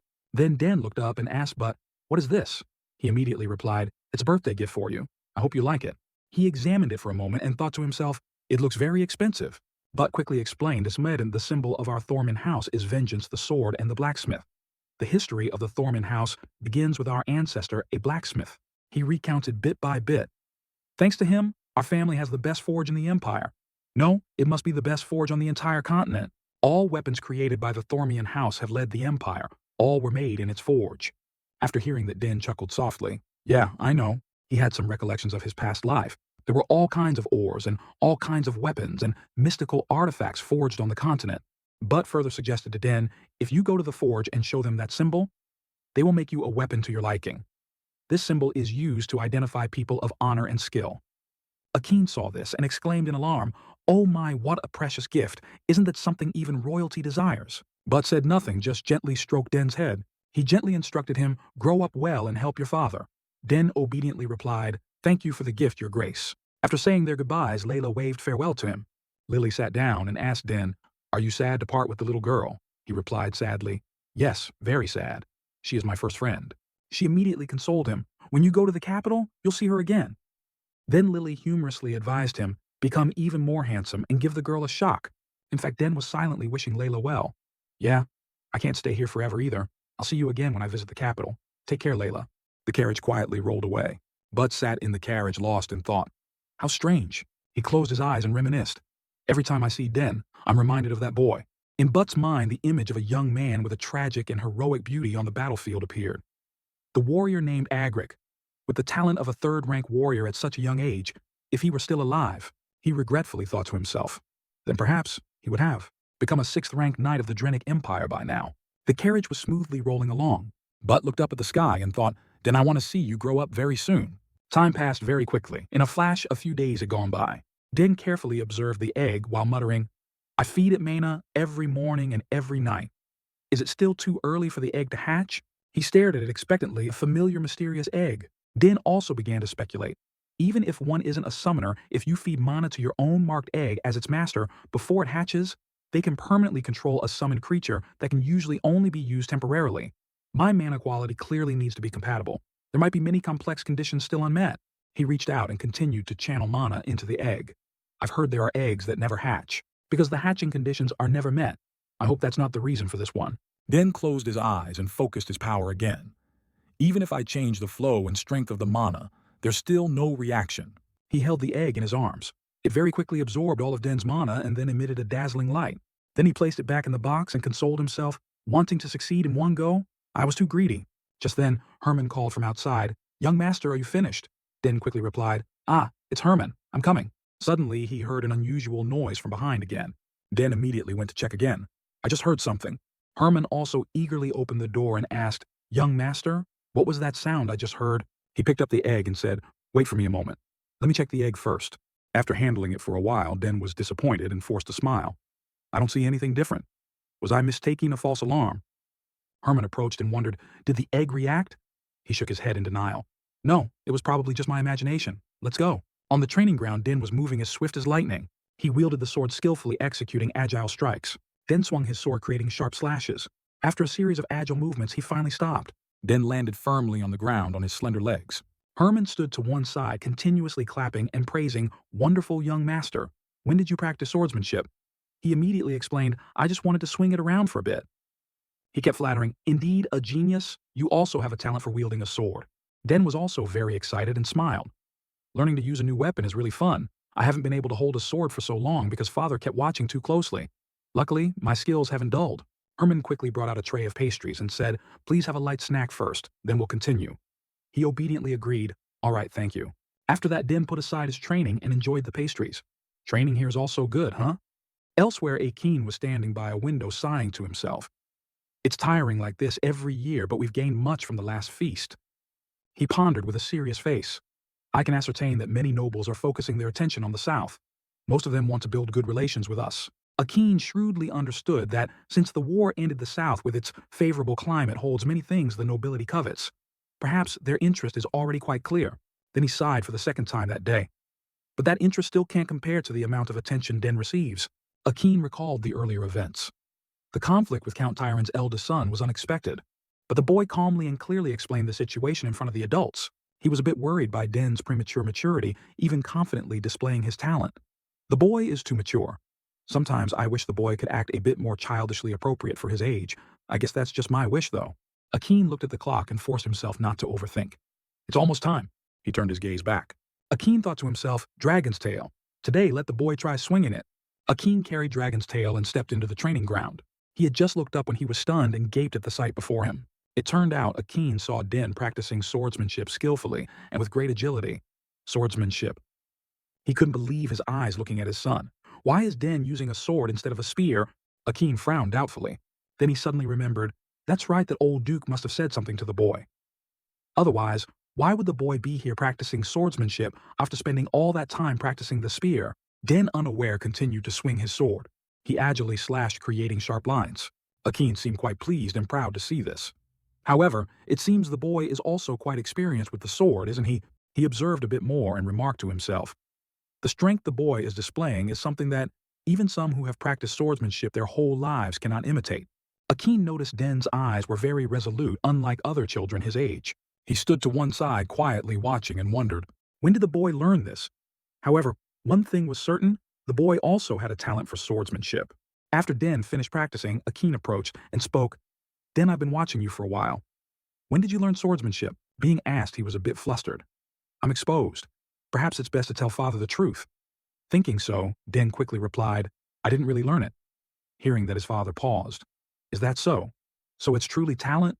Akeen doubtfully listed them: spear techniques, magic assassination summoning, and now even swordsmanship. He frankly admitted, if it were anyone else, I would never believe that a child could be talented in all those fields. Then Akeen asked, "Den, are you curious about this world?" Den seemed a bit bewildered after hearing that. "What do you mean, father?" He immediately said, "That's right, the world outside these walls." Akeen's voice gradually deepened. "I think this territory is probably too small for your talent. If you continue to stay here, it might be too restrictive for you." Den said nothing, just bowed his head sadly. It seemed his father realized he couldn't keep him here forever, but Akeen smiled gently. He continued to suggest, "Then that's good. Now we will need to prepare for you to step out into the world." Hearing that, Den exclaimed in amazement, "Really?" Akeen nodded. "Of course, though with a bit of regret I must follow my son's wishes." Then he stuck Dragon's tail into the ground. "And today I've brought you something a bit more special." Den looked and exclaimed doubtfully, "This is..." Akeen repeated, "Don't you recognize it? That's the dragon's tail that reacted to you on your first birthday." He finally remembered. "That's right, I remember. It reacted to me." He gently handed over Dragon's tail. "Here, try holding it." Den quickly took it. Dragon's tail suddenly reacted very violently, startling him as well. Den looked at it and marveled inwardly. Truly amazing. There's so much power here. Akin was also very excited. It's reacting even more violently than when the lad was younger. He looked at his son holding Dragon's tail, feeling immensely proud. Now no one can say it's because of me anymore. I need to. No, I will. Make his talent with the spear shine the brightest on this continent. Akin approached and patted his shoulder a few times. He cheerfully instructed, I'm thinking of at least helping you master the spear before you go, so get ready. Den obediently agreed, yes, father. Akin also thoughtfully reminded, before that day becomes strong enough to wield it with pride. He solemnly promised him, of course, father, instead of the dragon's tail, I will work hard to follow your teachings with pride, father. Hearing that, Akin laughed heartily. Just as expected from my son? Then he asked, all right, so shall we begin? Den immediately replied, yes. After training, Den returned and lay stretched out on his bed, unable to help muttering the outside world. He silently pondered, I've always been curious about it. Den suddenly recalled his past life, even during the days when I was mired in the battlefield. He vividly remembered the scene of deadly smoke and fire back then. In my life as Agric, all I knew was war. All I could do was clean the camp, maintain weapons, and eat tasteless food. Then it was off to the battlefield. The past was so brutal that the only way to escape was for the war to end, or to die on the battlefield. Den thought sadly, only those two ways. I couldn't even imagine what life outside the battlefield would be like. But as Den, the situation is completely different. He was quite concerned about one thing. I don't know how my talent will be used, how the world will receive me, or what I can do in this world. Then Den tried to lift his spirits. But I have the chance to go anywhere and do anything.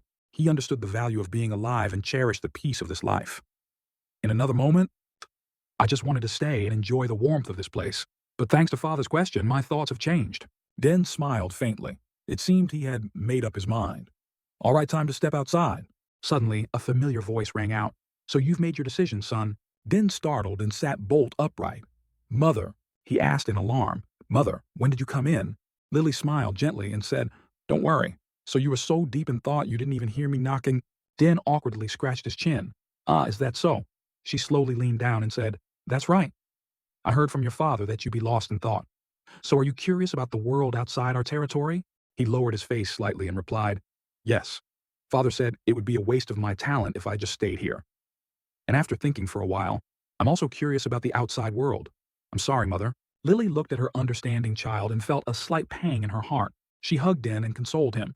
There's no need to apologize, Den dear. He was still a bit hesitant. But my two sisters aren't here either, and if you leave too, then... Lily gently stroked Den's face and said softly, I'm fine. Your mother understands you, Den. I know how talented you are. Even if you didn't want to go, the outside world would still beckon you. He called out, choked with emotion. Mother? She spoke softly. If you could stay with your mother longer, it would be wonderful. Lily remembered the close moments between mother and son with deep fondness. But what world would let you do that? She looked out the window and advised, so go and do what you want, Den dear. She looked out the window and advised, so go and do what you want, Den dear. Den sadly nodded. Yes, Mother. Even if I leave this home, I will visit very often and tell you what I see in the world. Lily smiled faintly. Thank you, son. Well, then it seems I also need to prepare to send you out into the world just like your father did. He asked a bit bewildered what prepare means. She immediately revealed, I was also planning to teach you scouting and slowly build from there. But it seems you'll also have to learn how to set and avoid traps. After hearing that Den wanted to run away, will I have to learn special lessons from Mother too? Lily continuously listed what she wanted to impart to him. Ah, and also the skill to dispose of bodies. Oh, right. You also need to learn the structure of the human body. Den was frightened by these words and sighed inwardly. Oh, heavens, I'll be exhausted even before I step out into the world. She still said enthusiastically, anyway, your mother will teach you many things. He could only mumble in agreement to make his mother happy. Yes, Mother, I'll try my best. Lily looked at her son before her with eyes full of both doting affection and pride. Den was also truly grateful to her. Special lessons from my parents taught with all their love. He suddenly remembered. That's right if I want to go to the outside world. Den looked out at the vast, dazzling city and thought to himself, I need to prepare thoroughly. Southern region of the Anthian Empire, Sogres County Central Development Area.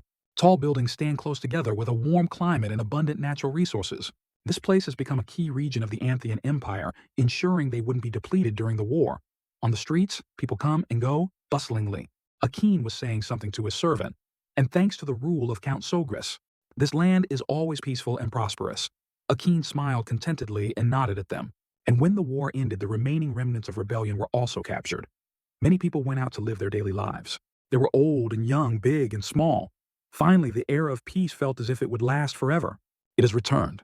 Looking down from above, the people below seemed somewhat small. On the street, there were quite a few whispers and discussions.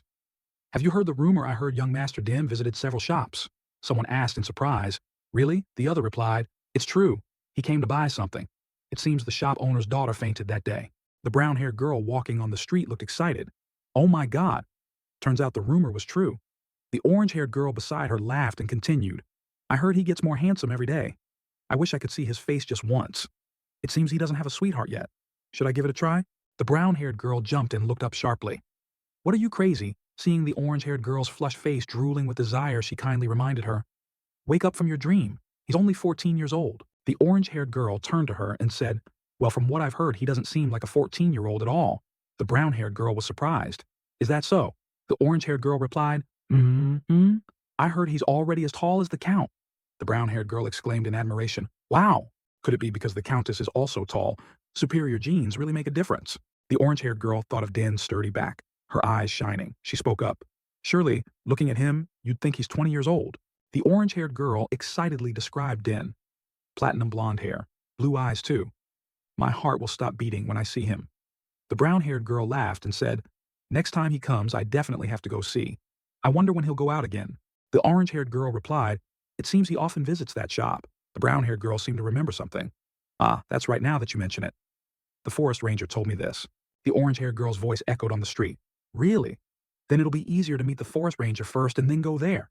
The brown-haired girl was surprised. Huh? Are you really going to do it? On the outskirts of the county in the coniferous forest, birds flapped their wings and flew into the sky. In the forest, wild wolves moved below their heads, tilted back howling longly. Warm light filtered through the canopy shining down. Birds spread their wings and glided. In the ancient magic-filled forest of Apocalypse, Den was carrying out the escape mission his mother had assigned him. Den walked gently through the forest. He gripped the spear tightly in his hand. Den let the handkerchief in his hand sway in the wind. He muttered, wind direction, south. Den tucked the handkerchief into his chest and moved forward. I've seen Chero spiders here before, so I must go west. Den pulled down the hood of his cloak with his hand. He thought, 3 more hours. I have to get out before sunset. Den pushed off a tree trunk for momentum. Like a hunting leopard, he shot forward with swift speed. Den's speed increased. One of the most important things for an assassin is not to let the enemy catch them. Den's figure seemed to disappear into thin air. Within a certain time, Den had to avoid the nets and traps set by his mother. And to escape this dangerous forest, Den glided through it, leaving no trace. Finally, Den stopped in a clearing. He hid beside a large nearby rock, panting. Den looked up, his mouth slightly open, inhaling the surrounding air and mana, then held it for a moment before exhaling. The sun high above shone on his head after he had hidden and blended into this scene. Hidden traps placed in unexpected locations would appear. Den could feel the fine overlapping threads woven into the air. Den stood still, observing these fine threads just like now. Den stood still, observing these fine threads just like now. Den thought, thin, almost transparent threads are everywhere. It seems if I just touch them, the trap will activate immediately. Den thrust his spear hard into the ground. This was the most basic, yet most dangerous mechanism. Den rolled up his sleeves. He muttered, luckily this type is easy to disable. Suddenly Den's eyes widened. He froze. In front of Den, a group of monsters resembling giant rats appeared. They clung to large tree trunks, staring at Den with hostility. Den, astonished, couldn't help but think, huh? What's this? One monster stomped its foot hard on a rock ledge for momentum. It led the charge. The rats behind it opened their mouths wide, revealing long, sharp teeth. Their bodies covered in sharp spines rushed towards Den, wanting to attack him. Den's whole body stiffened. He thought, it's over. It's a pack of Ruzels. I didn't expect them to appear here. Seeing the Ruzel pack getting closer and closer, they were charging at a terrifying speed. Den immediately made a decision. He had to deal with them quickly. He reached out to grab the spear stuck beside him. Immediately after, Den suddenly remembered, wait, if I touch a trap during this, it'll be even more dangerous. The Ruzel pack in front of Den chirped loudly, their eyes as red as blood. Seeing them charge with open mouths, Den thought, there's no way out. He made a decision. He had to get out of here temporarily. At the same time, the Ruzel pack also rushed in front of him. Immediately after, their unpleasant cries echoed throughout the forest. Screech. Without hesitation, Den turned and fled. The Ruzel pack pursued him closely from behind. Den ran while observing the situation behind him. The Ruzel pack seemed to have no intention of letting him go. They swarmed densely forward. But in the next second, they rushed straight into the thin threads strung all over the forest, causing those threads to snap. The preset traps were immediately activated. Countless arrows from not far away shot straight out. The arrows pierced through the foliage, aiming at the Ruzel pack. The Ruzel pack couldn't react in time. Sharp arrows pierced straight through their bodies. The rain of arrows directly ended the lives of the Ruzel pack. One volley of arrows after another, Ruzels fell to the ground one by one. Den turned his head to look at this scene satisfied. Aha, they fell into the trap. I dealt with them without expending any effort. Suddenly, Den's eyes widened. Among the Ruzel pack, one still escaped the rain of arrows and rushed towards him. It opened its mouth wide full of teeth. Cloudy white slimy saliva appeared in its widening oral cavity. The remaining Ruzel rushed to attack Den. Den quickly dodged to one side, avoiding it. Den's gaze followed the remaining Ruzel's body closely. He was secretly surprised. Huh, it's so fast. The Ruzel that missed its pounce immediately turned back, looking at Den fiercely. Immediately after, it opened its mouth wide, spitting a red fluid from its mouth. The red fluid shot straight towards where Den was standing. He was startled. Alarm bells rang in his mind. Whatever it's spitting must be very dangerous. Den twirled the spear in his hand. He used it to create a circular shield deflecting the red fluid. Den let out a sigh of relief. Phew. He gritted his teeth. I can't keep wasting time here. Thinking this, Den immediately rushed forward, his figure disappearing on the spot. The Ruzel with bloodshot eyes rushed towards him. Den's eyes became serious. The ferocious Ruzel opened its mouth wide and lunged to attack Den. Beautiful spear thrusts flashed in the air. Den pointed the tip of his spear straight at the Ruzel. He raised his hand and brandished the spear, his face full of confidence. The head of the charging Ruzel was cut in half. It stared wide-eyed, its face disbelieving. After defeating the Ruzel, Den left without hesitation, darting through the forest. The sun gradually set, casting a brilliant red glow in the distance. The sky was tinged with twilight. Den panted heavily. Pant, pant. He lay flat on the ground. Ugh, I'm going to puke. Den struggled, sweat pouring down his face. He panted and muttered, At least I'm safely out of the forest. A rustling sound echoed in the forest. Den gritted his teeth in annoyance. What now? He quickly grabbed his spear and sprang up, unable to stop thinking, Damn it, when did I let my guard down? After clearly seeing who had arrived, Den froze. He called out loudly, Mother? Lily nodded at Den. She praised, Well done, Den. Lily stood opposite Den. She looked at him and said, A total of 3 hours and 30 minutes. You're even faster than me. Den was surprised. Mother, you've been watching all this time. Lily approached him. Of course, I couldn't leave you alone. She stood in front of him, smiled, and said, Even though I know your talent better than anyone, as a mother, it's different. Den looked at her and replied, Yes, ma'am. Lily reached out and stroked Den's head. She smiled and praised, You did very well. I couldn't find any mistakes at all. Then she asked with concern, Are you injured? Den replied, I'm fine, ma'am. Lily reached out and pinched Den's cheek. Really? At this rate, you'll be recruited as an assassin. Lily extended her hand. Something flew out from her sleeve. It turned out to be a dagger. Lily held it with both hands and presented it to Den. Here, take it. It seems to suit you better than me now. Looking at the dagger in her hand, Den couldn't help but be astonished. This is Mother's dagger. Nihon, right? Am I really receiving it? Lily smiled and nodded. Of course, I don't use it anyway. Den held the dagger, examining it. Lily spoke. Nihon is crafted from the mystical OA Ethereum, a type of ore that absorbs the elements of all things. Den's reflection showed on the dagger. He heard Lily say, If you want, it can also hold all kinds of poisons in this world. He pondered, I know it can also absorb toxins and use them. Den sheathed the dagger and spoke, Thank you, Mother. I will take good care of it. Lily smiled happily. Thank you, dear. Shall we go home? Den put the dagger in his pocket. He thought, Phew, this must be everything Mother taught me, huh? In the forest near where the mother and son were, a terrible scream echoed. Kia ha, ha. The birds, frightened by this commotion, soared high into the sky. Den and Lily looked around cautiously. Den turned to Lily and asked, Mother, did you hear that? The forest had become quiet again. Lily replied, Yes. It seems someone is in the forest. Let's go quickly, Den. Den obediently answered, Yes, ma'am. The two of them left the forest quickly, the scenery on both sides gradually receding behind them. In the county of Sogreth, at the auxiliary tower, a place with a vast castle, from a certain room a soft cry was heard. Ugh! Followed by an uncomfortably uttered sound, Ku-ha. In the room, the old man woke with a start, sat up, and shouted loudly, Ugh! He panted heavily, looking as if he had had a nightmare. After calming down, he looked around. Where am I? I remember I was eating mushrooms in the forest. The door slowly opened. The voice of someone outside echoed in, You're awake. Den entered carrying a tray of water. He went straight to the old man's bedside. Still detoxifying. Don't move hastily. The old man looked at Den and wondered silently, Why is this young man? He spoke up, detoxifying. Did you save me? Den replied calmly, Yes, you ate red-cap mushrooms. Luckily, we found you in time. Remembering the strangely shaped red mushrooms in the forest, the old man turned pale. Those were red death caps. Den handed the glass of water to the old man and said, Those are poisonous mushrooms. If we had arrived a little later, You would have become a corpse. Here, drink some water. The old man took the glass of water. Ah, thank you, young man. He raised the glass to his lips and drank it all. Din looked at the old man, thinking, his belt has the insignia of the Nixon Magic Tower. He's no ordinary person. Din remembered the situation in the forest when he saved the old man. He took out the dagger Lily had given him to use. If it weren't for Nihon, I wouldn't have been able to save him. After drinking the water, the old man turned and said, Thank you, young man. So where am I? Din replied, The auxiliary tower of the county of Sogrith. The old man seemed surprised and asked again, The county of Sogrith. Feeling a headache. He raised his hand to rub his forehead. So not only did I get lost heading south, but I also got mushroom poisoning and ended up all the way here, good heavens. He didn't think much more and placed the glass back on the tray. Din spoke, You should rest. I've informed my father. He will come to see you soon. The old man paused. Huh? Your father? Then you are? Din replied calmly. That's right. I am the youngest son of Count Sogrith Den Sogrith. The old man looked at Din with surprise. Huh? Really, you are Arabella's younger brother, the genius whom all the magic towers have their eyes on. At this point, the old man changed the subject. Well, how did you find me? Din replied, Actually, I was training with my mother in the forest. The old man thought about how he had to deal with the Ruzel pack in the forest. He exclaimed in surprise, What, in that crazy forest? Remembering the situation then, he couldn't help but think even a level 8 mage like me got lost.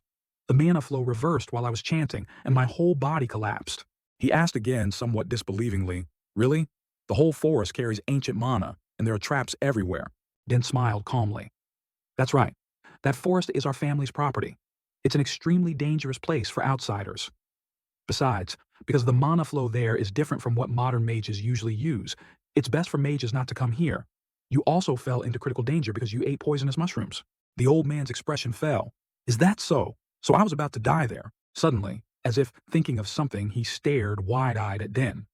Wait, that means this boy is strong enough to train in that forest.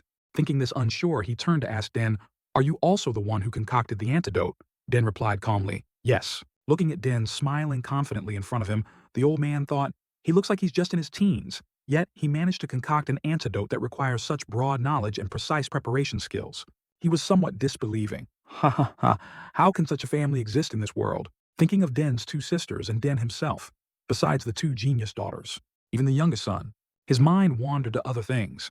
If it were still wartime, the county of Sogrith would probably have become the most powerful noble house in the empire. Laughter echoed in the room. Haha, I owe you a lot. Din replied calmly. That's indeed true. The old man saved by Din from the forest stared at him, thinking, Look at this kid. He's got quite some nerve.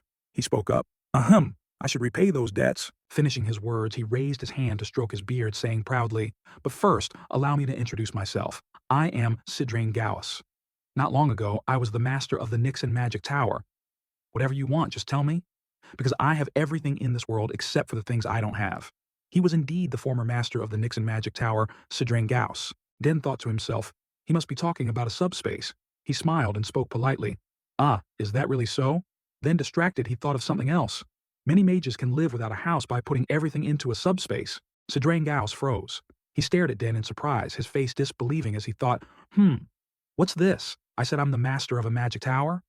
An ordinary person hearing this would be surprised or show some respect, but this kid remains completely unfazed.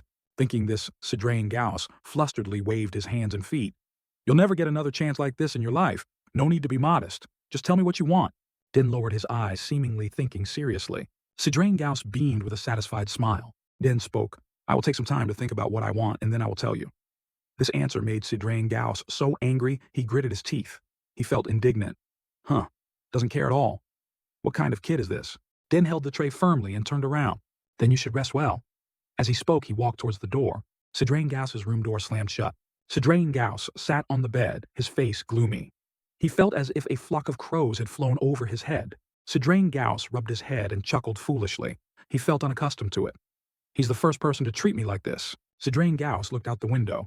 I was planning to stay for a day or two and then leave, but I guess not. Din left the room carrying the water tray. Sidrain Gauss sat alone, muttering, I'll need to stay to investigate that interesting fellow more thoroughly. In Din's family mansion, Herman's surprised voice echoed, The master of a magic tower. He must be outstanding in the field of magic. Din replied calmly, Certainly. From what I've heard, he's a level 8 mage. Herman exclaimed in admiration, Wow, level 8. That's even higher than Lady Arabella. Din, holding a handkerchief to wipe his sweat, replied, Well, yes, that's indeed true. Herman thought of Sidrain Gauss, who had been saved by Din. He spoke, young master, saying that means a very powerful person is indebted to you. Magic towers function like independent territories on this continent. They're like nations. Den glanced at the sword in his hand and casually replied, who could have imagined he was such a prominent figure? Herman seemed curious. But I wonder what the master of a magic tower was doing wandering in the forest. Den, while performing a few sword moves, casually replied, that place isn't an ordinary forest. Mages consider it a forbidden area. They call it the Forest of Apocalypse. Herman was astonished. If that place is the Forest of Apocalypse, then even mages face challenges there. But his fortunate survival is thanks to you, young master. Den looked at his reflection on the sword's blade, lost in thought. He turned to Herman and said, Herman, bring me a new sword. All the ones I'm using are too light and short. Herman jumped. Ach, so that's it. All those swords are damaged ones from the war that the Count brought back. No wonder. Herman paused, then changed his tone. I will go prepare a longsword for your practice tomorrow. Den swung his sword again. Thank you. I'll finish today's practice with this one. Den's lips moved as if he wanted to say something. He remembered his conversation with Butt and thought, come to think of it, I possess that too, and the mark Duke Thermion gave me. Den smiled. 7 years have passed since that day. White clouds drifted in the sky. If I have a chance to go to the capital, I will definitely visit him. Akin waited for Den in front of the training ground. As soon as he saw him come out, he spoke, Den, it seems you've practiced very diligently today as well. Den looked at him and replied, Yes, father. I thought you had business to attend to outside. You're back early. Akin smiled and said, Everything finished faster than I expected, and I have a reason to hurry home. Hearing this, Den understood clearly. He asked again, Is it because of the master of the magic tower? Thinking of Arabella, Akin spoke, That's also true. Who knows? Maybe he can help Arabella. Perhaps he'll be a good master for the girl. Remembering the scene of Arabella hitting someone, Den thought worriedly, but I'm not sure if he can handle her temper. Look at how she punched an extremely annoying senior. Akin walked over and patted Den's shoulder. Anyway, you've saved another life. You're very good, Den. Den looked at him and replied modestly, I just did what I had to do, father. Akin smiled proudly. Not everyone can do something like that. Den smiled, listening to Akin's praise. What you did was truly wonderful. Seeing Akin and Den approaching the two maids immediately opened the door. Den asked Akin, father, couldn't my two sisters come this time either? The two of them walked forward together. Akin looked at Den and replied, About that, it's so hard to see my daughter's faces, isn't it? Arabella just finished her long semester and is choosing a magic tower to enter. And I heard Claire received a request to attend an appointment as an assistant professor from her professor. Den smiled happily and said, Both of them are very impressive. Your sisters are truly very impressive, but I also have high expectations for you. Then Akin turned to look at Den. I wonder how the world will treat a multi-talented child like you. Den answered honestly, I don't know either. Akin burst out laughing. Just thinking about how you surprised, but makes me laugh. Mentioning this, Den suddenly thought of Duke Butt and his swordsmanship talent. He smiled and thought, Duke Butt Thermion. I want to cross swords with him again someday. Den looked through the window. Anyway, I wonder how Layla is doing. The last time I received a letter from her was a year ago. Den thought of Layla Thermion's smiling face. He thought, well, I'll probably find out when I get to the capital. A few days later, Sidrain Gauss's agitated voice echoed in Den's mansion. What, I haven't fully recovered yet. I'm about to go crazy from being in this room for too long. A servant from Den's household, hands on hips, stood before Sidrain Gauss and sternly instructed, Ahem. Then, sir, please don't go too far. And for the time being, you're not allowed to use magic. Sidrain Gauss looked surprised. What, not allowed? The servant confirmed. That's right. Your mana flow hasn't returned to purity yet. And we still haven't completely neutralized the poison in your body, so you'll have to wait a little longer. Sidrain Gauss clicked his tongue regretfully. I guess that's how it is. It's been a while since I couldn't use magic. Consider it a change of pace. Sidrain Gauss stood up uncomfortably. He said annoyedly, But I can't stand being here any longer. Let's go out. The servant sighed. You don't even know your way around here. Sidrain Gauss refused to listen to the advice and slammed the door shut going outside. The servant couldn't help but worry. If he causes any trouble, I suppose I'll be the one to be punished. Outside, a group of maids were gathered gossiping. Mages are only one of two things. A genius on the left, a madman on the right. The orange-haired maid spoke up. Listen, he's been going up and down the floors of the house a dozen times already. And now he's been admiring the flowers in the backyard for hours. The chestnut-haired maid was confused. But he's supposed to be the strongest among mages, right? The orange-haired maid retorted, So what if he is? He's definitely crazy, that's what. The maids whispered, Lady Arabella needs to live a normal life, but meanwhile, in a blooming flower garden not far away, beautiful butterflies played among the blossoming flowers. Sidrain Gauss squatted gazing at the flowers. He muttered, I'm really curious who created this garden. Sidrain Gauss reached out and plucked a flower. I never anticipated these flowers would possess such an extraordinary amount of magic. At this moment, someone appeared behind him. The person spoke, I stopped by to see how you were doing, but I didn't see you. So you're here. Sidrain Gauss turned his head to look at the person. Seeing it was Den, he laughed and said, Haha, you thought I ran off somewhere, didn't you? Sidrain Gauss stood up and adjusted his clothes. Someone told me I have to stay here until I'm fully recovered. Den smiled and nodded. That's right. That's also what I wish for. The sunlight from above shone down, adding warmth. Sidrain Gauss spoke, this area is indeed a good place for someone to rest and recover. After experiencing the beauty of this prosperous city, Sidrain Gauss said, now I can understand why nobles head south when the holiday season arrives. Den replied, that's right. This place is wonderful. I'm a bit sad to have to leave here so soon. Sidrain Gauss was surprised. What, you're about to leave? Where are you going? Den smiled calmly and said, not far. I'm planning to go to the capital. Sidrain Gauss stroked his beard. Oh, the capital, eh? Then you must be planning to go to the academy there, right? Sidrain Gauss suddenly thought of Den's two sisters. He casually asked, ah, and your sisters are also at the academy, right? Den replied, yes. Sidrain Gauss continued, they will have an easy life there, he thought to himself. His sisters are famously talented, so I wonder how skilled this boy is. Sidrain Gauss stared at Den standing before him pondering, should I test him? Sidrain Gauss was startled as he looked at the blue energy surging within Den's body. His eyes widened in disbelief as he thought, ah, what is this dense mana? His mana is unbelievably concentrated. Den stood before Sidrain Gauss, smiling confidently. The old man inwardly exclaimed, if people consider geniuses in his age group as streams, then this boy is a raging waterfall. Den looked at Sidrain Gauss with a questioning expression. The old man stood stiffly, looking puzzled. Such an amount of mana would usually be so unstable it could burst out. But how? Before Sidrain Gauss could think further, Den spoke, don't you think assessing someone's magic without their permission is a bit? Sidrain Gauss, caught red-handed, flusteredly rubbed his head. Ah, you noticed you've got skills too. I apologize. I was truly thoughtless. Sidrain Gauss still felt agitated. Distracted, he thought, there's no way I can believe something so absurd. Is it really possible for someone to possess mana as incredibly concentrated as this boy? Den looked confused. Huh, what did he see that surprised him so much?